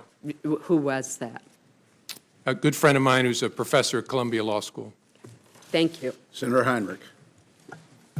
Mr. Comey, prior to January 27th of this year, have you ever had a one-on-one meeting or a private dinner with a president of the United States? No. I met dinner, no. I had 2 one-on-ones with President Obama that I laid out in my testimony, once to talk about law enforcement issues, law enforcement and race, which was an important topic throughout for me and for the president, and then once, very briefly, for him to say goodbye. Were those brief interactions? No. The one about law enforcement and race and policing, we spoke for probably over an hour, just the 2 of us. How unusual is it to have a one-on-one dinner with the president? Did that strike you as odd? Yeah, so much so that I assumed there would be others, that he couldn't possibly be having dinner with me alone. Do you have an impression that if you had found, if you had behaved differently in that dinner, and I am quite pleased that you did not, but if you had found a way to express some sort of expression of loyalty or given some suggestion that the Flynn criminal investigation might be pursued less vigorously, do you think you would have still been fired? I don't know. It's impossible to say looking back. I don't know. But you felt like those 2 things were directly relevant to your the kind of relationship that the president was seeking to establish with you? Sure, yes. Yeah. The president has repeatedly talked about the Russian investigation into the U.S. Or Russia's involvement in the U.S. election cycle as a hoax and as fake news. Can you talk a little bit about what you saw as FBI director, and obviously only the parts that you can share in this setting, that demonstrate how serious this action actually was and why there was an investigation in the first place? Yes, sir. There should be no fuzz on this whatsoever. The Russians interfered in our election during the 2016 cycle. They did it with purpose, they did it with sophistication, they did it with overwhelming technical efforts, and it was an active measures campaign driven from the top of that government. There is no fuzz on that. It is a high confidence judgment of the entire intelligence community, and the members of this committee have seen the intelligence. It's not a close call. That happened. That's about as unfake as you can possibly get, and is very, very serious, which is why it's so refreshing to see a bipartisan focus on that, because this is about America, not about any particular party. So that was a hostile act by the Russian government against this country? Yes, sir. Did the president, in any of those interactions that you've shared with us today, ask you what you should be doing or what our government should be doing or the intelligence community to protect America against Russian interference in our election system? I don't recall a conversation like that. Never. No. Do you find it not odd? Not with President Trump. Right. I attended a fair number of meetings on that with President Obama. Do you find it odd that the president seemed unconcerned by Russia's actions in our election? I can't answer that because I don't know what other conversations he had with other advisors or other intelligence community leaders. So I just don't know sitting here. Did you have any interactions with the president that suggested he was taking that hostile action seriously? I don't remember any interactions with the president other than the initial briefing on January the 6th. I don't remember, could be wrong, but I don't remember any conversations with him at all about that. As you're very aware, it was only the 2 of you in the room for that dinner. You've told us that the president asked you to back off the Flynn investigation. The president told a reporter. Not in that dinner. Fair enough. told the reporter he never did that. You've testified that the president asked for your loyalty in that dinner. The White House denies that. A lot of this comes down to who should we believe. Do you want to say anything as to why we should believe you? Probably, my mother raised me not to say things like this about myself, so I'm not going to. I think people should look at the whole body of my testimony, because as I used to say to juries, that when I talked about a witness, you can't cherry pick it. You can't say, I like these things he said, but on this, he's a dirty, rotten liar. Right. You got to take it all together, and I've tried to be open and fair and transparent and accurate. A really significant fact to me is, so why did he kick everybody out of the Oval Office? Why would you kick the Attorney General, the President, the Chief of Staff out to talk to me if it was about something else? And so that to me, as an investigator, is a very significant fact. And as we look at testimony or as communication from both of you, we should probably be looking for consistency. Well, in looking at any witness, you look at consistency, track record, demeanor, record over time, that sort of thing. Thank you. So there are reports that the incoming Trump administration, either during the transition and or after the inauguration, attempted to set up a sort of backdoor communication channel with the Russian government using their infrastructure, their devices or facilities. What would be the risks, particularly for a transition, someone not actually in the office of the president yet, to setting up unauthorized channels with a hostile foreign government, especially if they were to evade our own American intelligence services? I'm not going to comment on whether that happened in an open setting, but the primary risk is obvious. You spare the Russians the cost and effort of having to break into our communications channels by using theirs. And so you make it a whole lot easier for them to capture all of your conversations and then to use those to the benefit of Russia against the United States.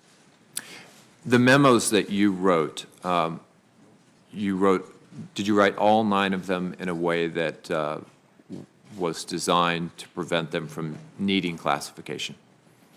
No. And on a few of the occasions I sent emails to my chief of staff or others on some of the brief phone conversations that I recall. The first one was a classified briefing.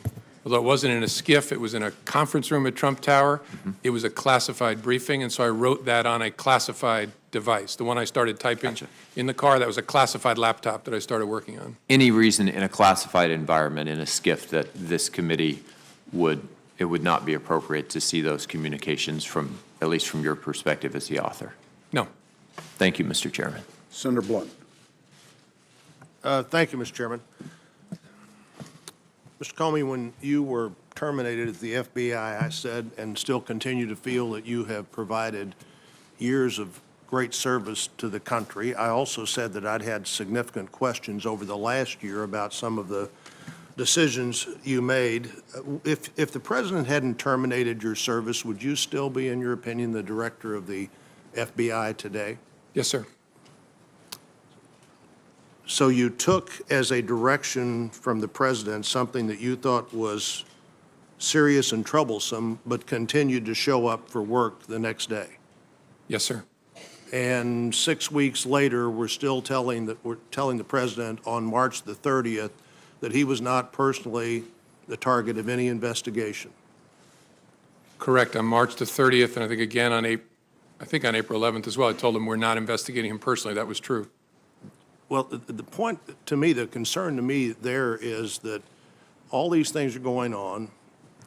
You now, in retrospect, or at least you now, to this committee, that you had serious concerns about what the president had, you believe, directed you to do, and had taken no action, hadn't even reported up the chain of command, assuming you believe there isn't up the chain of command, that these things had happened. Do you have a sense of that, looking back, that that was a mistake? No. In fact, I think no action was the most important thing I could do to make sure there was no interference with the investigation. And on the Flynn issue specifically, I believe you said earlier that you believe the president was suggesting you drop any investigation of Flynn's account of his conversation with the Russian ambassador. which was essentially misleading the vice president and others? Correct. And I'm not going to go into the details, but whether there were false statements made to government investigators as well. Any suggestion that General Flynn had violated the Logan Act, I always find pretty incredible. The Logan Act's been on the books for over 200 years. Nobody's ever been prosecuted for violating the Logan Act. My sense would be that the discussion, not the problem, misleading investigators or the vice president might have been. That's fair. Yes, sir. And had you previously on February the 14th discussed with the president in the previous meeting anything your investigators had learned or their impressions from talking to Flynn? No, sir. So he said he's a good guy, you said he's a good guy, and that was no further action taken on that. Well, he said more than that, but there was no, the action was, I wrote it up, briefed our senior team, tried to figure out what to do with it, and just made a decision. We're going to hold this and then see what we make of it down the road. Yes, sir. Was it your view that not briefing up meant you really had no responsibility to report that to the Justice Department in some way? I think at some point, and I don't know what Director Mueller is going to do with it, but at some point, I was sure we were going to brief it to the team in charge of the case. But our judgment was, in the short term, doesn't make sense to, no fuzz on the fact I reported to the Attorney General. That's why I stressed he shouldn't be kicked out of the room. But it didn't make sense to report to him now. You know, you said the Attorney General said, I don't want to be in the room with him alone again, but you continued to talk to him on the phone. What is the difference in being in the room alone with him and talking to him on the phone alone? Yeah, I think what I stressed to the Attorney General is a little broader than just the room. I said, I report to you, it's very important you be between me and the White House. After that discussion with the Attorney General, did you take phone calls from the President? Yes, sir. So why did you just say you need to talk to, why didn't you say, I'm not taking that call, you need to talk to the Attorney General? Well, I did on the April 11th call, and I reported the calls, the March 30th call and the April 11th call, to my superior, who was the acting Deputy Attorney General. I don't want to run out of time here. Let me make one other point. In reading your testimony, January the 3rd, January the 27th, and March the 30th, it appears to me that on all three of those occasions, you, unsolicited by the President, made the point to him that he was not a target of an investigation. Correct, yes, sir. One, I thought the March 30th, very interesting. You said, well, even though you don't want, you may not want us, that was the 27th, where he said, why don't you look into that dossier thing more? You said, well, you may not want that because then we couldn't tell you, you couldn't say with, we couldn't answer the question about you being a target of the investigation, but you didn't seem to be answering that question anyhow. As Senator Rubio pointed out, the one unanswered, unleaked question seems to have been that in this whole period of time. But you said something earlier I don't want to fail to follow up on. You said after you were dismissed, you gave information to a friend so that friend could get that information into the public media. Correct. What kind of information was that? What kind of information did you give to a friend? That the Flynn conversation, that the President had asked me to let the Flynn, I mean, I'm forgetting my exact own words, but the conversation in the Oval Office. So you didn't consider your memo or your sense of that conversation to be a government document. You considered it to be somehow your own personal document that you could share with the media as you wanted to? Correct. Through a friend? I understood this to be my recollection recorded of my conversation with the President. As a private citizen, I felt free to share that. I thought it very important to get it out. So were all of your memos that you recorded on classified or other documents, memos that might be yours as a private citizen? I'm sorry, I'm not following the question. Well, I think you said you'd use classified, Oh, yeah, not the classified documents. Unclassified, I don't have any of them anymore, but I gave them to the special counsel. But, yeah, my view was that the content of those unclassified, the memorialization of those conversations was my recollection recorded. So why didn't you give those to somebody yourself rather than give them through a third party? Because I was worried the media was camping at the end of my driveway at that point, and I was actually going out of town with my wife to hide, and I worried it would be like feeding seagulls at the beach if it was if it was I who gave it to the media. So I asked my friend, make sure this gets out. It does seem to me that what you do there is create a source close to the former director of the FBI, as opposed to just taking responsibility yourself for saying, here are these records. Like everybody else, I have other things I'd like to get into, but I'm out of time. Okay. Senator King. Thank you. First, I'd like to acknowledge Senator Blumenthal and earlier Senator Nelson. I think the one principal thing you'll learn today, Senator, is that the chairs there are less comfortable than the chairs here, but I welcome you to the hearing. Mr. Comey, a broad question. Was the Russian activity in the 2016 election a one-off proposition, or is this part of a long-term strategy? Will they be back? Oh, it's a long-term practice of theirs. It stepped up a notch in a significant way in 16. They'll be back. I think that's very important for the American people to understand that this is very much a forward-looking investigation in terms of how do we understand what they did and how do we prevent it. Would you agree that that's a big part of our role here? Yes, sir, and it's not a Republican thing or a Democratic thing. It really is an American thing. They're going to come for whatever party they choose to try and work on behalf of, and they're not devoted to either, in my experience. They're just about their own advantage, and they will be back. That's my observation. I don't think Putin is a Republican or a Democrat. He's an opportunist. I think that's a fair statement. With regard to the several of these conversations, in his interview with Lester Holt on NBC, the president said, I had dinner with him. He wanted to have dinner because he wanted to stay on. Is this an accurate statement? No, sir. Did you in any way initiate that dinner? No.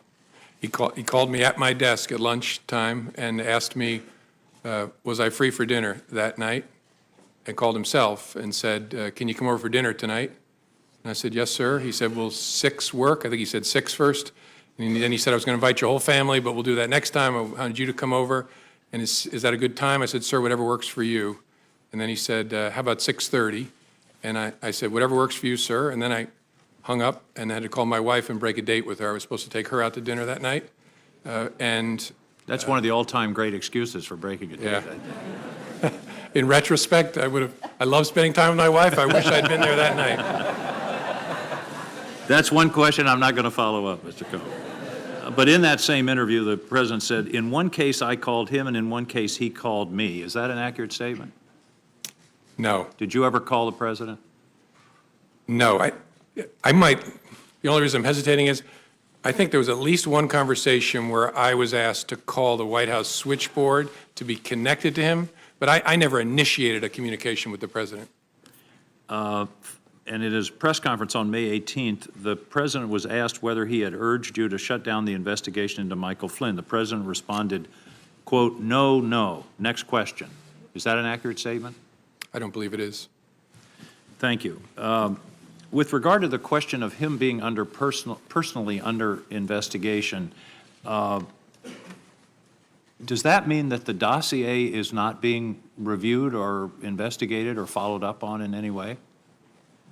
I obviously can't comment either way. I can't talk in an open setting about the investigation as it was when I was the head of the FBI, and obviously it's Director Bob Mueller's responsibility now, so I don't know. So clearly your statements to the president back in these various times when you assured him he wasn't under investigation were as of that moment. That correct, is it not? Correct. Now, on the Flynn investigation, is it not true that Mr. Flynn was and is a central figure in this entire investigation of the relationship between the Trump campaign and the Russians? I can't answer that in an open setting, sir. Certainly Mr. Flynn was part of the so-called Russian investigation. Can you answer that question? I have to give you the same answer. All right. We'll be having a closed session shortly, so we will follow up on that. In terms of his comments to you about, I think you were in response to Mr. Risch, Senator Risch, he said, I hope you will hold back on that. But when when a president of the United States in the Oval Office says something like I hope or I suggest or would you, do you take that as a directive? Yes. Yes, it rings in my ear as kind of, will no one rid me of this meddlesome priest? I was just going to quote that in 1170, December 29, Henry II said, who will rid me of this meddlesome priest? And then the next day he was killed. Thomas à Becket. That's exactly the same situation. We're thinking along the same lines. Several other questions, and these are a little bit more detailed. What do you know about the Russian bank VEB? Nothing that I can talk about in an open setting. Well, I know that it- takes I know care it of my ex- next three I questions. know it exists. Yes, sir. You know it exists. What is the relationship of the ambassador from Russia to the United States, to the Russian intelligence infrastructure? Well, he's a diplomat who is the chief of mission at the Russian embassy, which employs a robust cohort of intelligence officers. And so surely he's witting of their very, very aggressive intelligence operations, at least some of it in the United States. I don't consider him to be an intelligence officer himself. He's a diplomat. Did the FBI ever brief the Trump administration about the advisability of interacting directly with Ambassador Kislyak? I think all I can say sitting here is there were a variety of defensive briefings given to the incoming administration about the counterintelligence risk. Back to Mr. Flynn, would closing out the Flynn investigation have impeded the overall Russian investigation? No, well, unlikely, except to the extent, there's always a possibility if you have a criminal case against someone and you bring in and squeeze them, you flip them, and they give you information about something else. But I saw the two as touching each other, but separate. With regard to your memos, isn't it true that in a court case, when you're weighing evidence, contemporaneous memos and contemporaneous statements to third parties are considered probative in terms of the validity of testimony? Yes. Thank you. Thank you, Mr. Chairman. Senator Cotton, or excuse me, Senator Langford.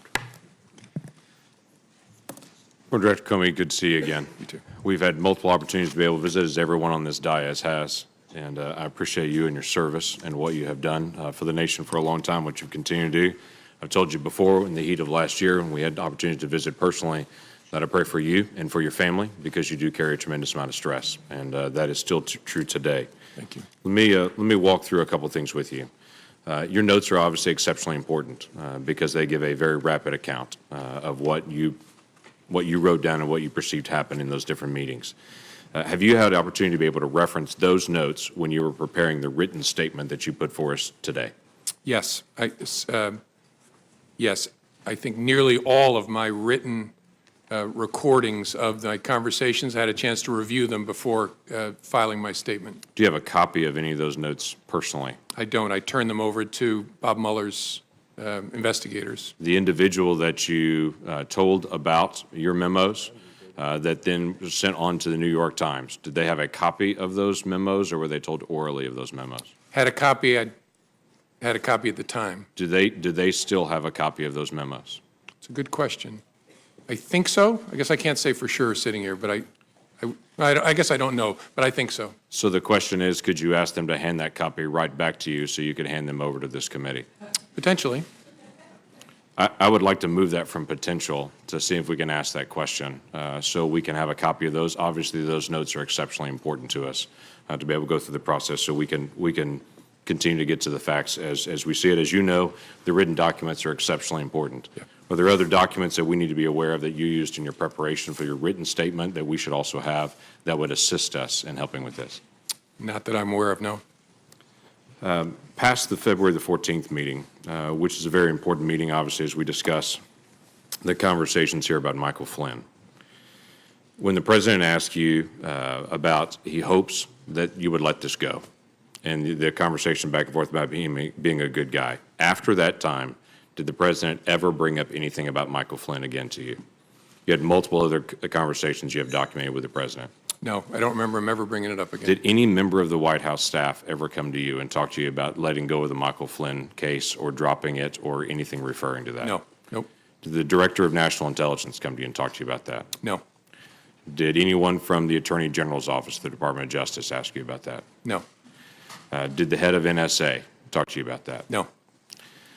The key aspect here is if this seems to be something the president's trying to get you to drop it, this seems like a pretty light touch to drop it, to bring it up at that moment, the day after he had just fired Flynn, to come back in and say, I hope we can let this go, but then it never reappears again.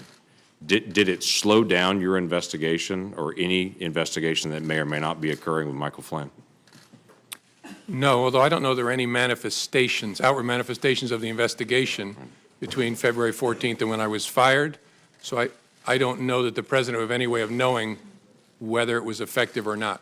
Okay, that's fair enough. If the president wanted to stop an investigation, how would he do that? Knowing it's an ongoing criminal investigation or counterintelligence investigation, would that be a matter of trying to go to you perceive, and to say you make it stop because he doesn't have the authority to stop? Or how would the president make an ongoing investigation stop? Again, I'm not a legal scholar, so smarter people answer this better, but I think as a legal matter, the president is the head of the executive branch and could direct, in theory, we have important norms against this, but direct that anybody be investigated or anybody not be investigated. I think he has the legal authority, because all of us ultimately report in the executive branch up to the president. Okay. Would that be to you? Would that be to the Attorney General? Would that be to who that would do that? I suppose he could do it to, if he wanted to issue a direct order, could do it in any way. Could do it through the Attorney General or issue it directly to me. Well, is there any question that the president is not real fond of this investigation? I can think of multiple 140-word character expressions that he's done publicly to express he's not fond of the investigations. I've heard you share before in this conversation that you're trying to keep the agents that are working on it away from any comment the president might have made. Quite frankly, the president has informed around 6 billion people that he's not real fond of this investigation. Do you think there's a difference in that? Yes. Okay. I think there's a big difference in kicking superior officers out of the Oval Office, looking the FBI director in the eye and saying, I hope you'll let this go. I think if the agents, as good as they are, heard the President of the United States did that, That's you. there's a real risk of a chilling effect on their work. That's Okay. why we kept it so tight. Okay. You had mentioned before about some news stories and news accounts. Without having to go into all the names and the specific times and to be able to dip into all that, have there been news accounts about the Russia investigation, about collusion, about this whole event, or accusations that, as you read the story, you were stunned about how wrong they got the facts? Yes, there have been many, many stories purportedly based on classified information about, well, about lots of stuff, but especially about Russia, that are just dead wrong. I was interested in your comment that you made as well, that the president said to you, if there were some satellite associates of his that did something wrong, it would be good to find that out. That the president seemed to talk to you specifically on March the 30th and say, I'm frustrated that the word is not getting out that I'm not under investigation, but if there are people that are in my circle that are, let's finish the investigation. Is that how you took it as well? Yes, sir. Yes. And then you made a comment earlier about the Attorney General, previous Attorney General, asking you about the investigation on the Clinton emails, saying that you've been asked not to call it an investigation anymore, but to call it a matter. And you had said that confused you. Can you give us additional details on that? Well, it concerned me because we were at the point where we had refused to confirm the existence, as we typically do, of an investigation for months. And it was getting to a place where that looked silly because the campaigns were talking about interacting with the FBI in the course of our work. The Clinton campaign at the time was using all kinds of euphemisms, security review, matters, things like that for what was going on. We were getting to a place where the Attorney General and I were both going to have to testify and talk publicly about it. And I wanted to know, was she going to authorize us to confirm we had an investigation? And she said, yes, but don't call it that, call it a matter. And I said, why would I do that? And she said, just call it a matter. And again, you look back in hindsight, you think, should I have resisted harder? I just said, all right, this isn't a hill worth dying on. And so I just said, okay, the press is going to completely ignore it. And that's what happened. When I said, we have opened a matter, they all reported the FBI has an investigation open. And so that concerned me because that language tracked the way the campaign was talking about the FBI's work, and that's concerning. It gave the impression that the campaign was somehow using the same language as the FBI because you were handed the campaign language and told to be able to use the campaign language. And again, I don't know whether it was intentional or not, but it gave the impression that the Attorney General was looking to align the way we talked about our work with the way a political campaign was describing the same activity, which was inaccurate. We had a criminal investigation open. As I've said before, the Federal Bureau of Investigation. We had an investigation open at the time, and so that gave me a queasy feeling. Thank you. Senator Manchin. Thank you, Mr. Chairman. Thank you, Mr. Comey. I appreciate very much you being here. West Virginians are very interested in this hearing that we're having today. I've had over 600 requests for questions to ask you from my fellow West Virginians, and most of them have been asked. And there's quite a few of them that were quite detailed while asking our classified hearing. I want to thank you, first of all, for coming and agreeing to be here, volunteering, but also volunteering to stay into the classified hearing. I don't know if you had a chance to watch our hearing yesterday. I watched part of it, yes, sir. And it was quite troubling. My colleagues here had some very pointed questions they wanted answers to. They weren't classified. They could have answered in this open setting. They refused to do so. So that even makes us much more appreciative of your cooperation. Sir, the seriousness of the Russian aggressions in our past elections, and knowing that it'll be ongoing, as Senator King had alluded to, what's your concerns there? I mean, what should the American public understand? People said, well, why are we worried about this? Why make such a big deal out of this Russian investigation? Can you tell me what your thoughts would be? Sir. And then the final thing is on this same topic. Did the president ever show any concern or interest or curiosity about what the Russians were doing? Thank you, Senator. As I said earlier, I don't remember any conversations with the President about the Russia election interference. Did he ever ask you any questions concerning this? Well, there was an initial briefing of our findings, and I think there was conversation there. I don't remember it exactly, where he asked questions about what we had found and what our sources were and what our confidence level was. But after that, I don't remember anything. The reason this is such a big deal is we have this big, messy, wonderful country where we fight with each other all the time, but nobody tells us what to think, what to fight about, what to vote for, except other Americans. And that's wonderful and often painful. But we're talking about a foreign government that, using technical intrusion and lots of other methods, tried to shape the way we think, we vote, we act. That is a big deal. And people need to recognize it. It's not about Republicans or Democrats. They're coming after America, which I hope we all love equally. They want to undermine our credibility in the face of the world. They think that this great experiment of ours is a threat to them, and so they're going to try to run it down and dirty it up as much as possible. That's what this is about, and they will be back because we remain, as difficult as we can be with each other, we remain that shining city on the hill, and they don't like it. So this is extremely important. It's extremely dangerous what we're dealing with, and it's needed, is what you're saying. Yes, sir. Do you believe there were any tapes or recordings of your conversations with the president? It never occurred to me till the president's tweet. I'm not being facetious. I hope there are, and I'll consent to the release of. So both of you are in the same findings here. You both hope there's tapes and recordings. Well, all I can do is hope. The president surely knows whether he taped me, and if he did, my feelings aren't hurt. Release all the tapes. I'm good with it. Gotcha. Sir, do you believe that Robert Mueller, our new special investigator on Russia, will be thorough and complete without political intervention? And would you be confident on his findings and recommendations? Yes, Bob Mueller is one of the finest people and public servants this country has ever produced. He will do it well. He is a dogged, tough person, and you can have high confidence that when it's done, he's turned over all the rocks. You've been asked a wide variety of questions today, and we're going to be hearing more, I'm sure, in our classified hearing. Something I often ask folks when they come here, what details of this saga should we be focusing on, and what would you recommend us do differently? Or to adjust our perspective on this? I don't know. One of the reasons that I'm pleased to be here is I think this committee has shown the American people, although we have two parties and we disagree about important things, we can work together when it involves the core interests of the country. So I would hope you'll just keep doing what you're doing. It's good in and of itself, but it's also a model, especially for kids, that we are a functioning adult democracy. And you also mentioned you had, I think, six meetings, 3 times in person, 6 on the phone, 9 times in conversation with the president. did he ever, at that time, allude that you were not performing adequately? Ever indicate that at all? Oh, no, in fact, the contrary, quite often. Yeah, he called me one day. I was about to get on a helicopter.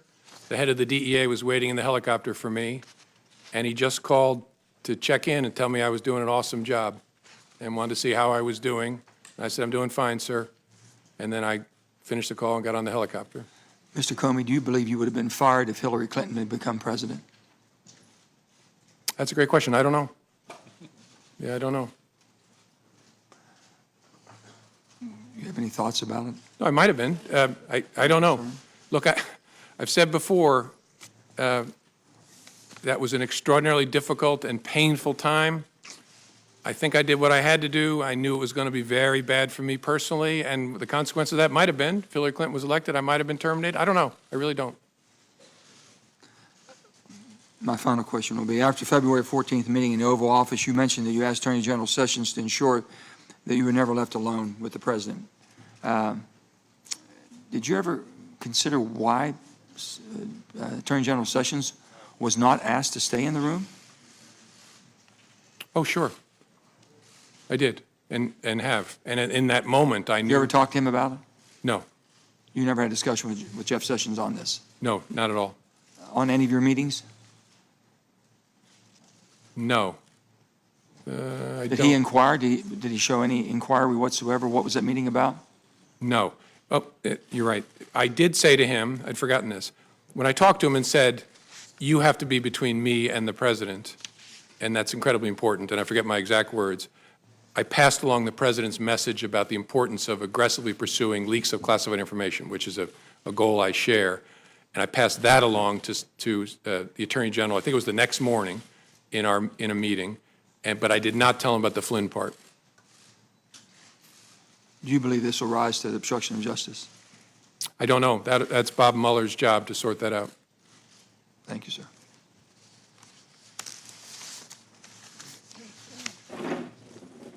Mr. Chairman. Senator Cotton. Mr. Comey, you encouraged the president to release the tapes. Will you encourage the Department of Justice or your friend at Columbia or Mr. Mueller to release your memos?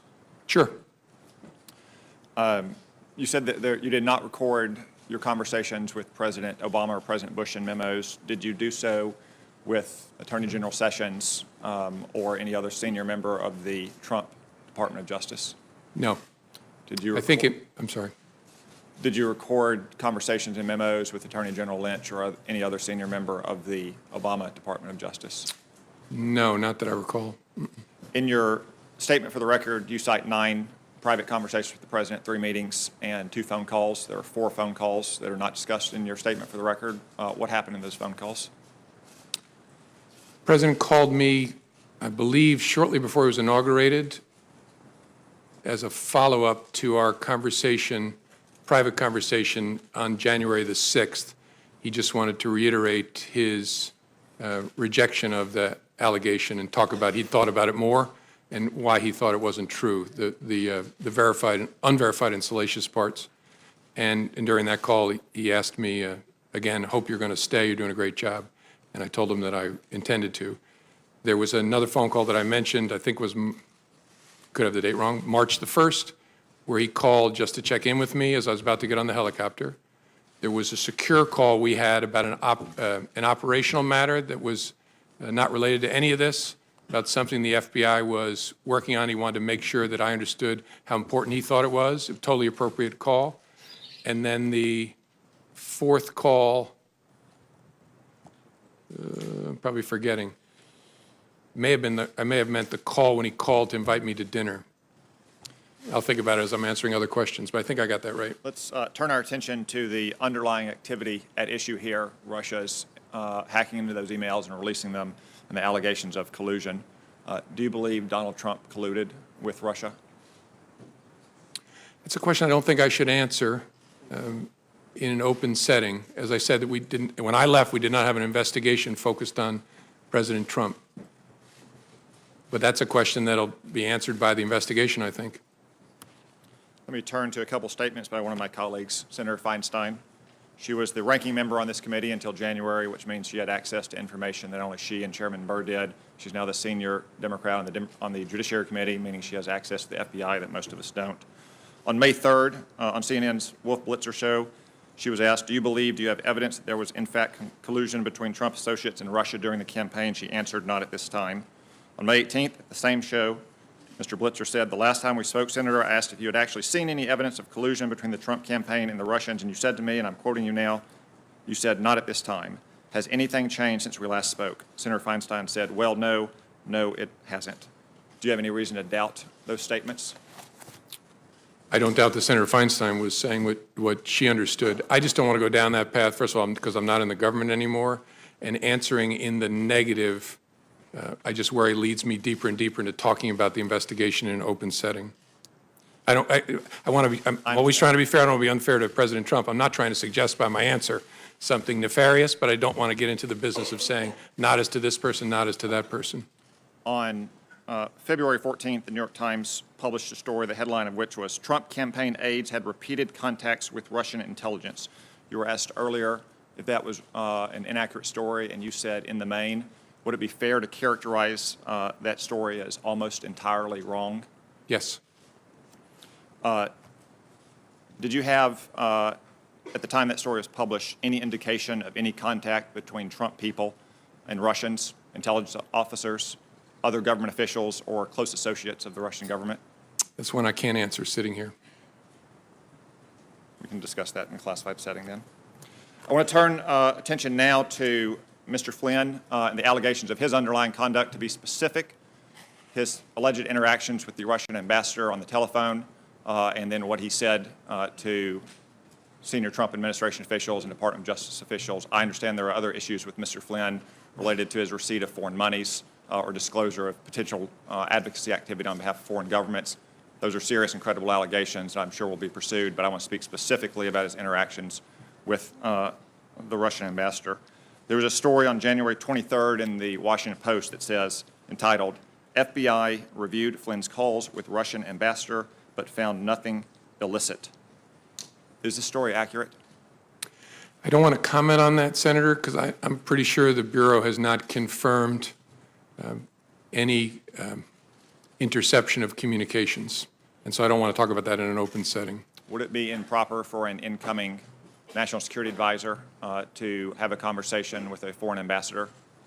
In my experience, no. But you can't confirm or deny that the conversation happened, and we would need to know the contents of that conversation to know if it was in fact improper. Yeah, I don't think I can talk about that in an open setting.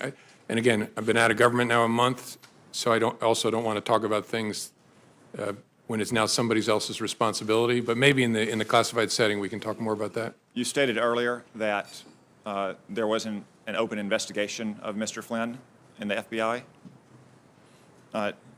Did you or any FBI agent ever sense that Mr. Flynn attempted to deceive you or made false statements to an FBI agent?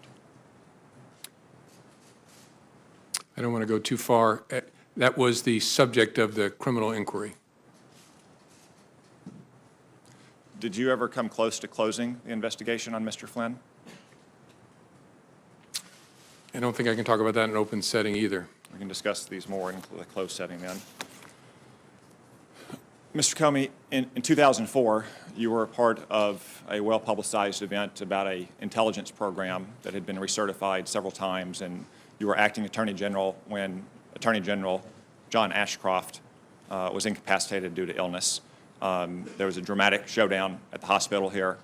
The next day, you said that you wrote a letter of resignation and signed it before you went to meet with President Bush to explain why you refused to certify it.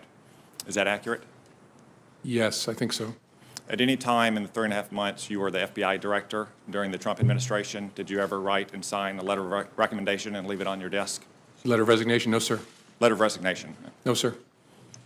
So despite all of the things that you've testified to here today, you didn't feel this rose to the level of an honest but serious difference of legal opinion between accomplished and skilled lawyers in that 2004 episode?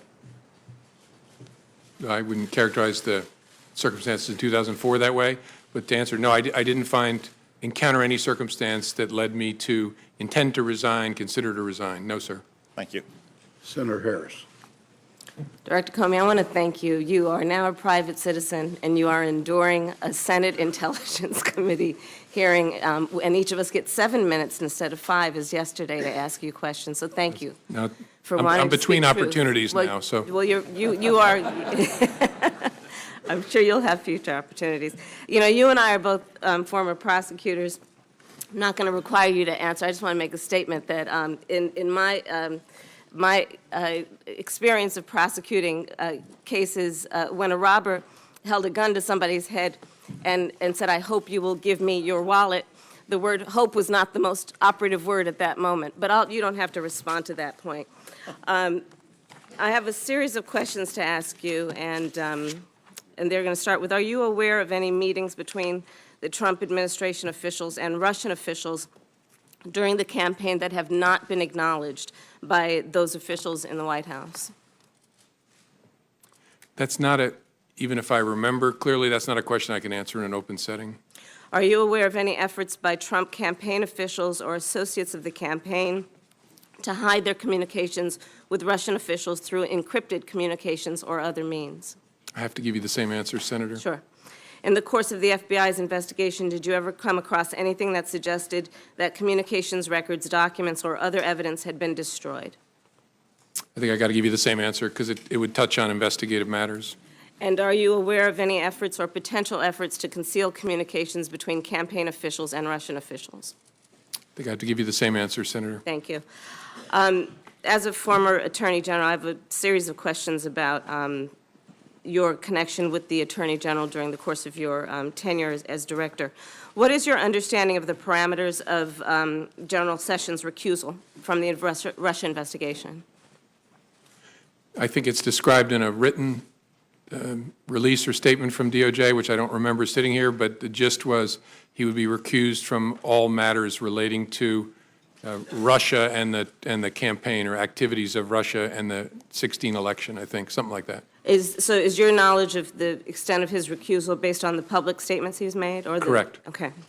So was there any kind of memorandum issued from the Attorney General or the Department of Justice to the FBI outlining the parameters of his recusal? Not that I'm aware of. And do you know if he reviewed any FBI or DOJ documents pertaining to the investigation before he was recused? I don't know. And after he was recused? I'm assuming it's the same answer. Same answer. And aside from any notice or memorandum that was not sent or was, what mechanism or processes were in place to ensure that the Attorney General would not have any connection with the investigation, to your knowledge? I don't know for sure. I know that he had consulted with career ethics officials that know how to run a recusal at DOJ, but I don't know what mechanism they set up. And the Attorney General recused himself from the investigation, but do you believe it was appropriate for him to be involved in the firing of the chief investigator of that case, of that Russia interference? That's something I can't answer sitting here. It's a reasonable question, but that would depend on a lot of things I don't know, like what did he know, what was he told, did he realize that the president was doing it because of the Russia investigation, things like that. I just don't know the answer. You've mentioned in your written testimony in here that the president essentially asked you for a loyalty pledge. Are you aware of him making the same request of any other members of the cabinet? I am not. Do you know one way or another what he? I don't know one way or another. I've never heard anything about it. And you mentioned that you had the conversation where he hoped that you would let the Flynn matter go on February 14th or thereabouts. It's my understanding that Mr. Sessions was recused from any involvement in the investigation about a full 2 weeks later. To your knowledge, was the Attorney General, did he have access to information about the investigation in those interim 2 weeks? In theory, sure, because he's the Attorney General. I don't know whether he had any contact with any materials related to that. To your knowledge, was there any directive that he should not have any contact with any information about the Russian investigation between the February 14th date and the day he was ultimately recused or recused himself on March 2nd? Not to my knowledge. I don't know one way or another. And did you speak to the Attorney General about the Russia investigation before his recusal? I don't think so, no.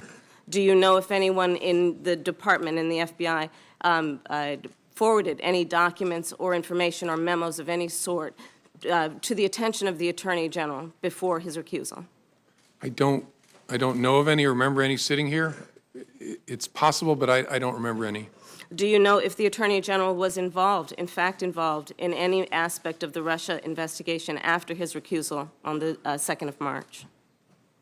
I don't. I would assume not, but I don't, well, let me say it this way. I don't know of any information that would lead me to believe he did something to touch the Russia investigation after the recusal. In your written testimony, you indicate that after you were left alone with the President, you mentioned that it was inappropriate and should never happen again to the Attorney General. And apparently, he did not reply, and you write that he did not reply. What did he do, if anything? Did he just look at you? Was there a pause for a moment? What happened? I don't remember real clearly. I have a recollection of him just kind of looking at me, and there's a danger here I'm projecting onto him, so this may be a faulty memory, but I kind of got, his body language gave me the sense like, what am I going to do? Did he shrug? I don't remember clearly. I think the reason I have that impression is I have some recollection of almost imperceptible, like, what am I going to do? But I don't have a clear recollection of that. He didn't say anything. And on that same February 14th meeting, you said you understood the President to be requesting that you drop the investigation. After that meeting, however, you received 2 calls from the President, March 30th and April 11th, where the President talked about a cloud over his presidency. Has anything you've learned in the months since your February 14th meeting changed your understanding of the President's request? I guess it would be what he has said in public documents or public interviews? Correct. Okay. And is there anything about this investigation that you believe is in any way biased or is not being informed by a process of seeking the truth? No. The appointment of a special counsel should offer great, especially given who that person is, great comfort to Americans, no matter what your political affiliation is, that this will be done independently, competently, and honestly. And do you believe that he should have full authority, Mr. Mueller, to be able to pursue that investigation? Yes, and knowing him well over the years, if there's something that he thinks he needs, he will speak up about it. Do you believe he should have full independence?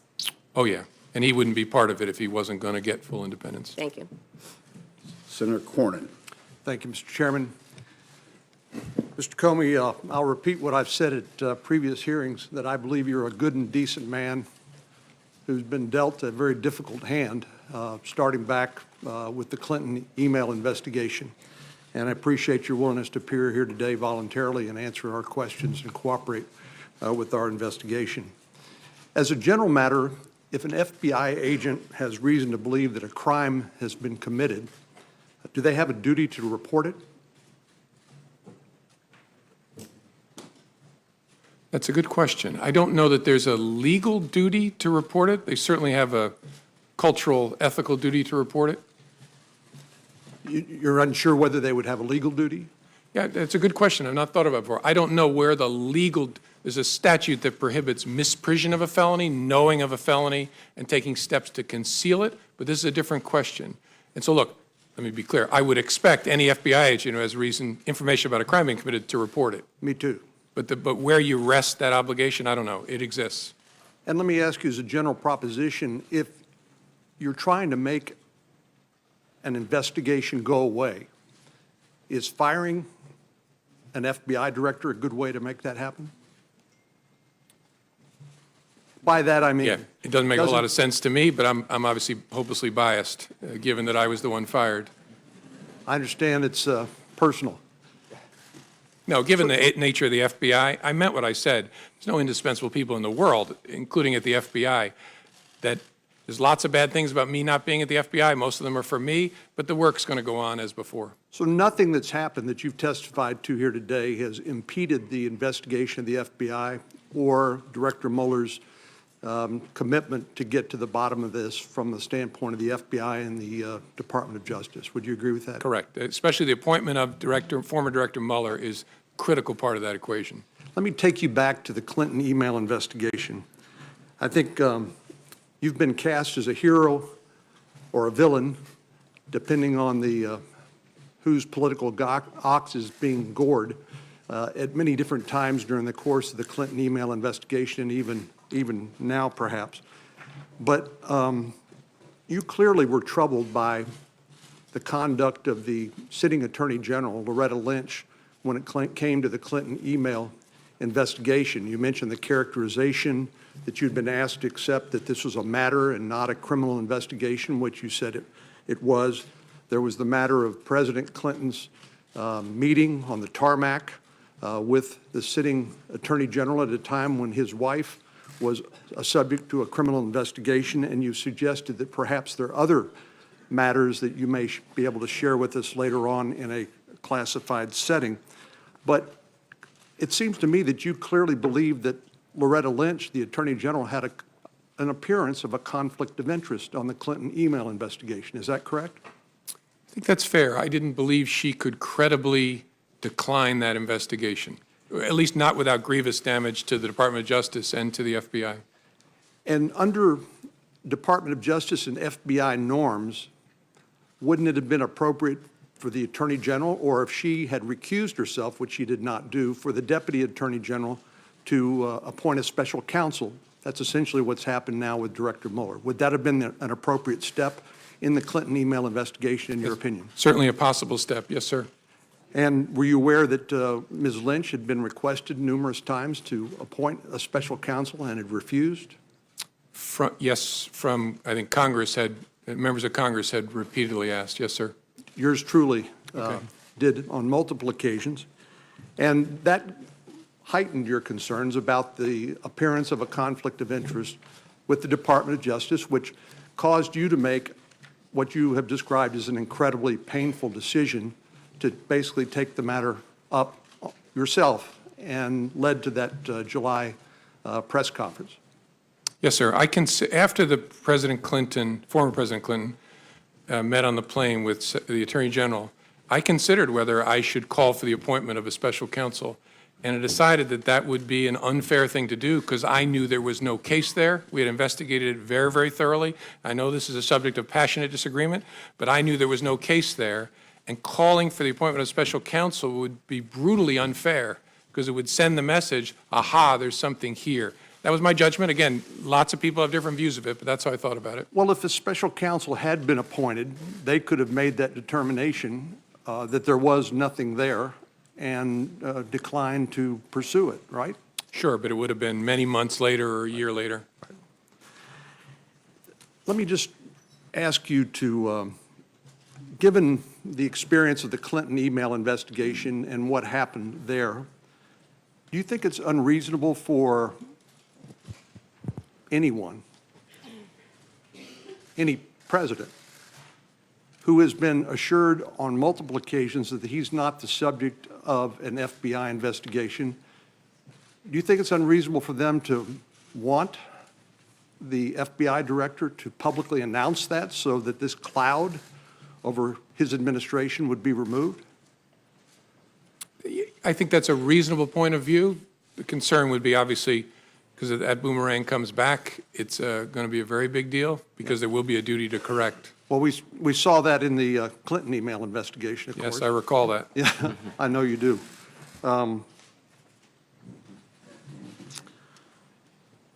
So let me ask you finally in the minute that we have left, there was this conversation back and forth about loyalty, and I think we all appreciate the fact that an FBI director is a unique public official in the sense that he's a political appointee in one sense, but he has a duty of independence to pursue the law pursuant to the constitutional laws of the United States. And so when the president asked you about loyalty, you got in this back and forth about, well, I'll pledge you my honesty. And then it looks like, from what I've read, you agreed upon honest loyalty or something like that. Is that the characterization? Yes. Thank you very much. Thank you, sir. Senator Reid. Thank you, Mr. Chairman. Thank you, Director Comey. There have been press reports that the president, in addition to asking you to drop the Flynn investigation, has asked other senior intelligence officials to take steps which would tend to undermine the investigation into Russia. There's been reports that he's asked DNI Coates and Admiral Rogers to make public statements exonerating him or taking the pressure off him, and also reports about Admiral Rogers and Director Pompeo to intervene and reach out to the FBI and ask them. Are you aware of any of these, or do you have any information with respect to any of these allegations? I don't. I'm aware of the public reporting, but I had no contact, no conversation with any of those leaders about that subject. Thank you. You have testified that you interpret the discussion with the President about Flynn as a direction to stop the investigation. Is that correct? Yes. You've testified that the President asked you to lift the cloud by essentially making public statements exonerating him and perhaps others. You refused, correct? I didn't do it. I didn't refuse the President. I told him we would see what we could do, and then the second time he called, I told him in substance, that's something your lawyer will have to take up with the Justice Department. And part of the underlying logic was that, we've discussed many times throughout this morning, is the duty to correct. That is a theoretical issue, but also a very practical issue. Was there your feeling that the direction of the investigation could, in fact, include the President? Well, in theory, I mean, as I explained, the concern of one of my senior leader colleagues was, if you're looking at potential coordination between the campaign and Russia, the person at the head of the campaign is the candidate. So logically, this person argued, the candidate's knowledge, understanding will logically become a part of your inquiry if it proceeds. And so I understood that argument. My view was that what I said to the President was accurate and fair to him. I resisted the idea of publicly saying it, although if the Justice Department had wanted to, that I would have done it, because of the duty to correct and the slippery slope problem. And again, also, you've testified that the President asked you repeatedly to be loyal to him, and you responded you would be honestly loyal, which is, I think, your way of saying, I'll be honest and I'll be the head of the FBI and independent. Is that fair? Correct. I tried honest first, and also, I mean, you see it in my testimony, I also tried to explain to him why it's in his interest, and every president's interest, for the FBI to be apart in a way, because its credibility is important to a president and to the country. And so I tried to hold the line. It got very awkward, and I then said, you'll always have honesty from me. He said honest loyalty, and then I acceded to that as a way to end this awkwardness. At the culmination of all these events, you're summarily fired without any explanation or anything else. Well, there was an explanation. I just don't buy it. Well, yes.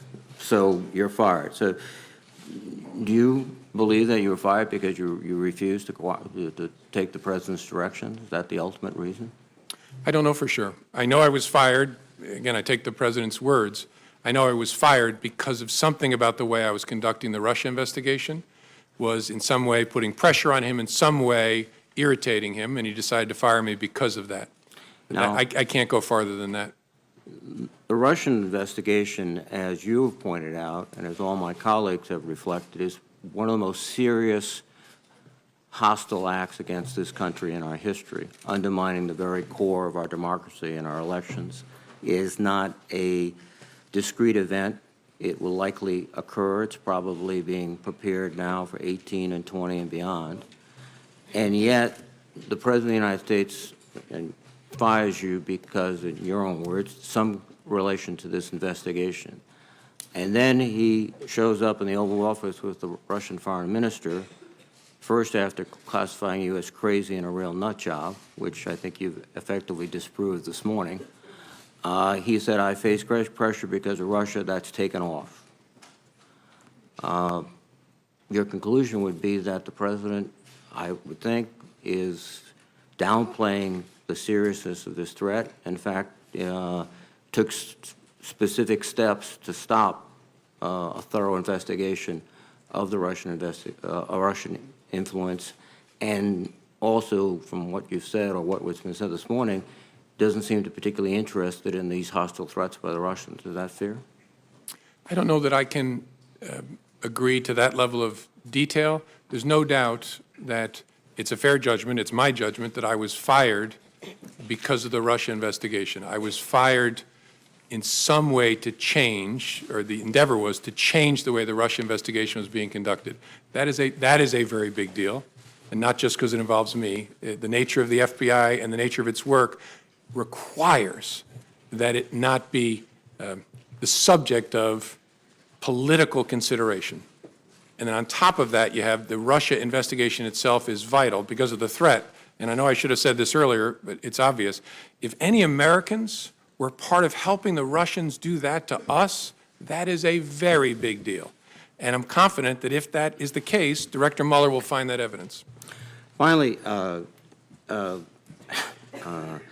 President tweeted that James Comey better hope that there are no tapes of our conversation before he starts leaking to the press. Was that a rather unsubtle attempt to intimidate you from testifying and intimidate anyone else who seriously crosses his path of not doing it? I'm not going to sit here and try to interpret the President's tweets. To me, its major impact was, as I said, it occurred to me in the middle of the night, holy cow, there might be tapes. And if there are tapes, it's not just my word against his on the direction to get rid of the Flynn investigation. Thank you very much. Senator McCain. In the case of Hillary Clinton, you made the statement that there wasn't sufficient evidence to bring a suit against her, although it had been very careless in their behavior. But you did reach a conclusion in that case that it was not necessary to further pursue her.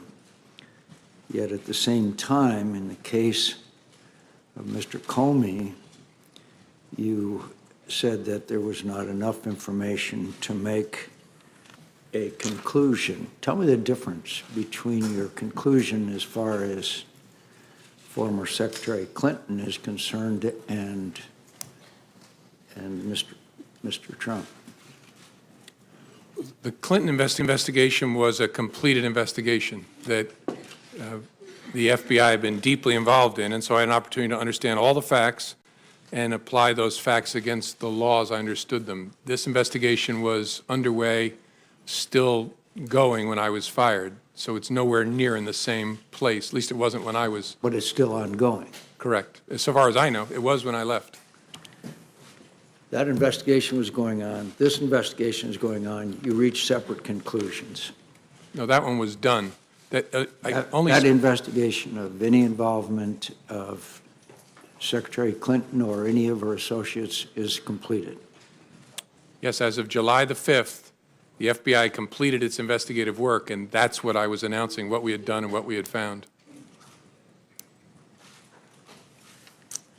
Well, at least in the minds of this member, there's a whole lot of questions remaining about what went on, particularly considering the fact that, as you mentioned, it's a, quote, big deal as to what went on during the campaign.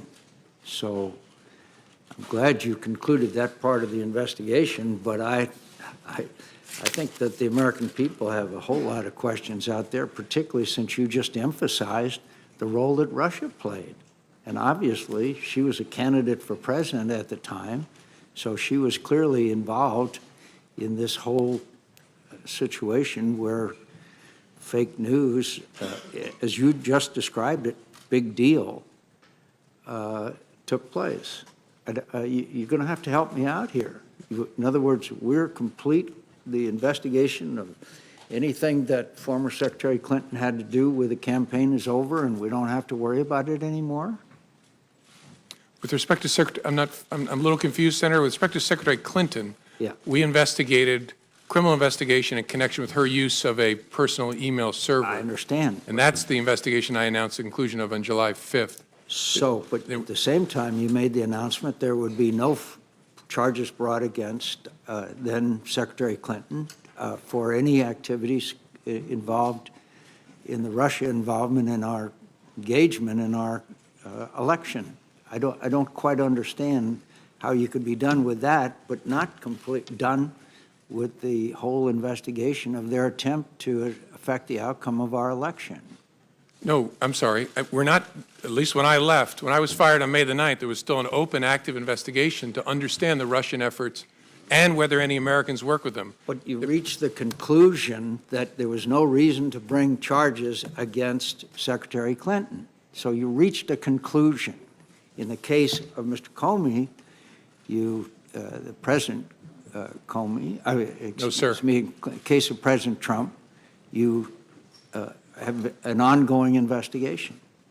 So you got one candidate who you're done with and another candidate that you have a long way to go. Is that correct? I don't know how far the FBI has to go, but yes, that the Clinton email investigation was completed, the investigation of Russia's efforts in connection with the election, and whether there was any coordination, and if so, with whom, between Russia and the campaign, was ongoing when I left. You just made it clear in what you said. This is a, quote, big deal, unquote. I think it's hard to reconcile. In one case, you reach a complete conclusion, and the other side, you have not. And you've, in fact, obviously, there's a lot more there, as we know, as you called it, a, quote, big deal. She's one of the candidates. But in her case, you say there would be no charges, and in the case of President Trump, the investigation continues. What has been brought out in this hearing is more and more emphasis on the Russian engagement and involvement in this campaign. How serious do you think this was? Very serious, but I want to say something, be clear. We have not announced, and there was no predication to announce, an investigation of whether the Russians may have coordinated with Secretary Clinton's campaign.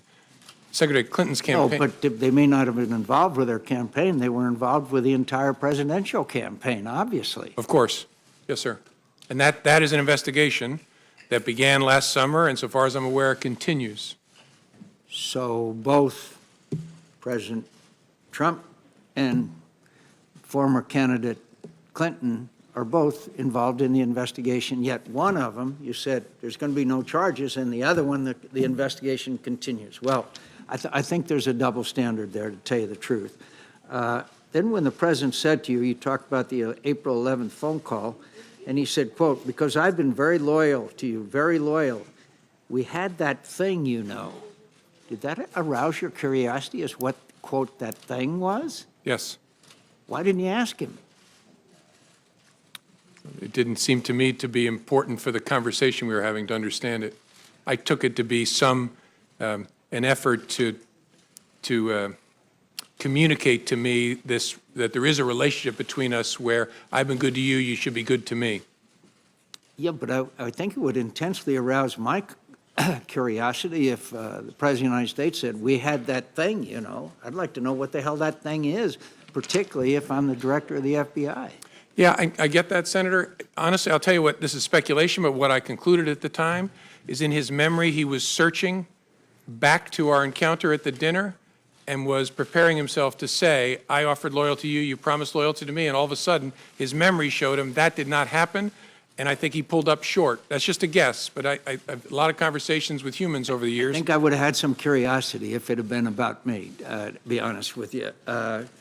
So are you aware anything that would believe you to believe that the president or the members of the administration or members of the campaign could potentially be used to coerce or blackmail the administration? That's a subject for investigations, not something I can comment on sitting here. But you reached that conclusion as far as Secretary Clinton was concerned. But you're not reaching a conclusion as far as this administration is concerned. Are you aware of anything that would lead you to believe that information exists that could coerce members of the administration or blackmail the administration? That's not a question I can answer, Senator. Senator's time's expired. Thank you. All time's expired for the hearing. Can I say for members, we'll reconvene promptly at 1 p.m. In the hearing room. We have a vote scheduled for 1:45. I would suggest that all members promptly be there at 1 o'clock. We have about 3 minutes. I'd like to have order. Photographers, return to where you were, please. This hearing's not adjourned yet. Either that or we'll remove you. To members, we have about 3 minutes of updates that we would love to cover as soon as we get into the closed session before we have an opportunity to spend some time with Director Comey. Based on our agreement, it would be my intentions to adjourn that closed hearing between 2 and 2:10 so that members can go vote, and I would urge you to eat at that time. Jim, several of us on this committee have had the opportunity to work with you since you walked in the door. I want to say personally on behalf of all the committee members, we're grateful to you for your service to your country, not just in the capacity as FBI director, but as prosecutor, and more importantly, being somebody that loves this country enough to tell it like it is. I want to say to your workforce that we're grateful to them with the level of cooperation that they have shown us, with the trust we've built between both organizations, the Congress and the Bureau. We couldn't do our job if it wasn't for their willingness to share candidly with us the work that we need to see. This hearing's the 9th public hearing this committee has had this year. That is twice the historical year-long average of this committee. I think the Vice Chairman and my biggest challenge when this investigation has concluded is to return our hearings to the secrecy of a closed hearing, to encourage our members not to freely talk about intelligence matters publicly, and to respect the fact that we have a huge job, and that's to represent the entire body of the United States Senate and the American people, to make sure that we work with the intelligence community to provide you the tools to keep America safe, and that you do it within the legal limit or those limits that are set by the executive branch. We could not do it if it wasn't for trusted partnership that you have been able to lead and others before you. So as we depart from this is a pivotal hearing in our investigation. We're grateful to you for the professionalism you've shown and your willingness. I will turn to the Vice Chairman. I simply want to echo, again, the thanks for your appearance. And there clearly still remain a number of questions. And the one thing I want to commit to you, and more importantly, I think, Chairman, I want to commit to all those who are still potentially watching and following. There's still a lot of unanswered questions, and we're going to get to the bottom of this. We're going to get the facts out. The American people deserve to know. There's the questions around implications of Trump officials and the Russians, but there's also the macro issue of what the Russians did and continue to do. And I think it is very important that all Americans realize that threat is real. It is continuous. It is not just towards our nation. It is all towards all Western democracies, and we have to come to a solution set. Thank you, Mr. Chairman. Director Comey, thank you once again on behalf of the committee. This hearing is adjourned.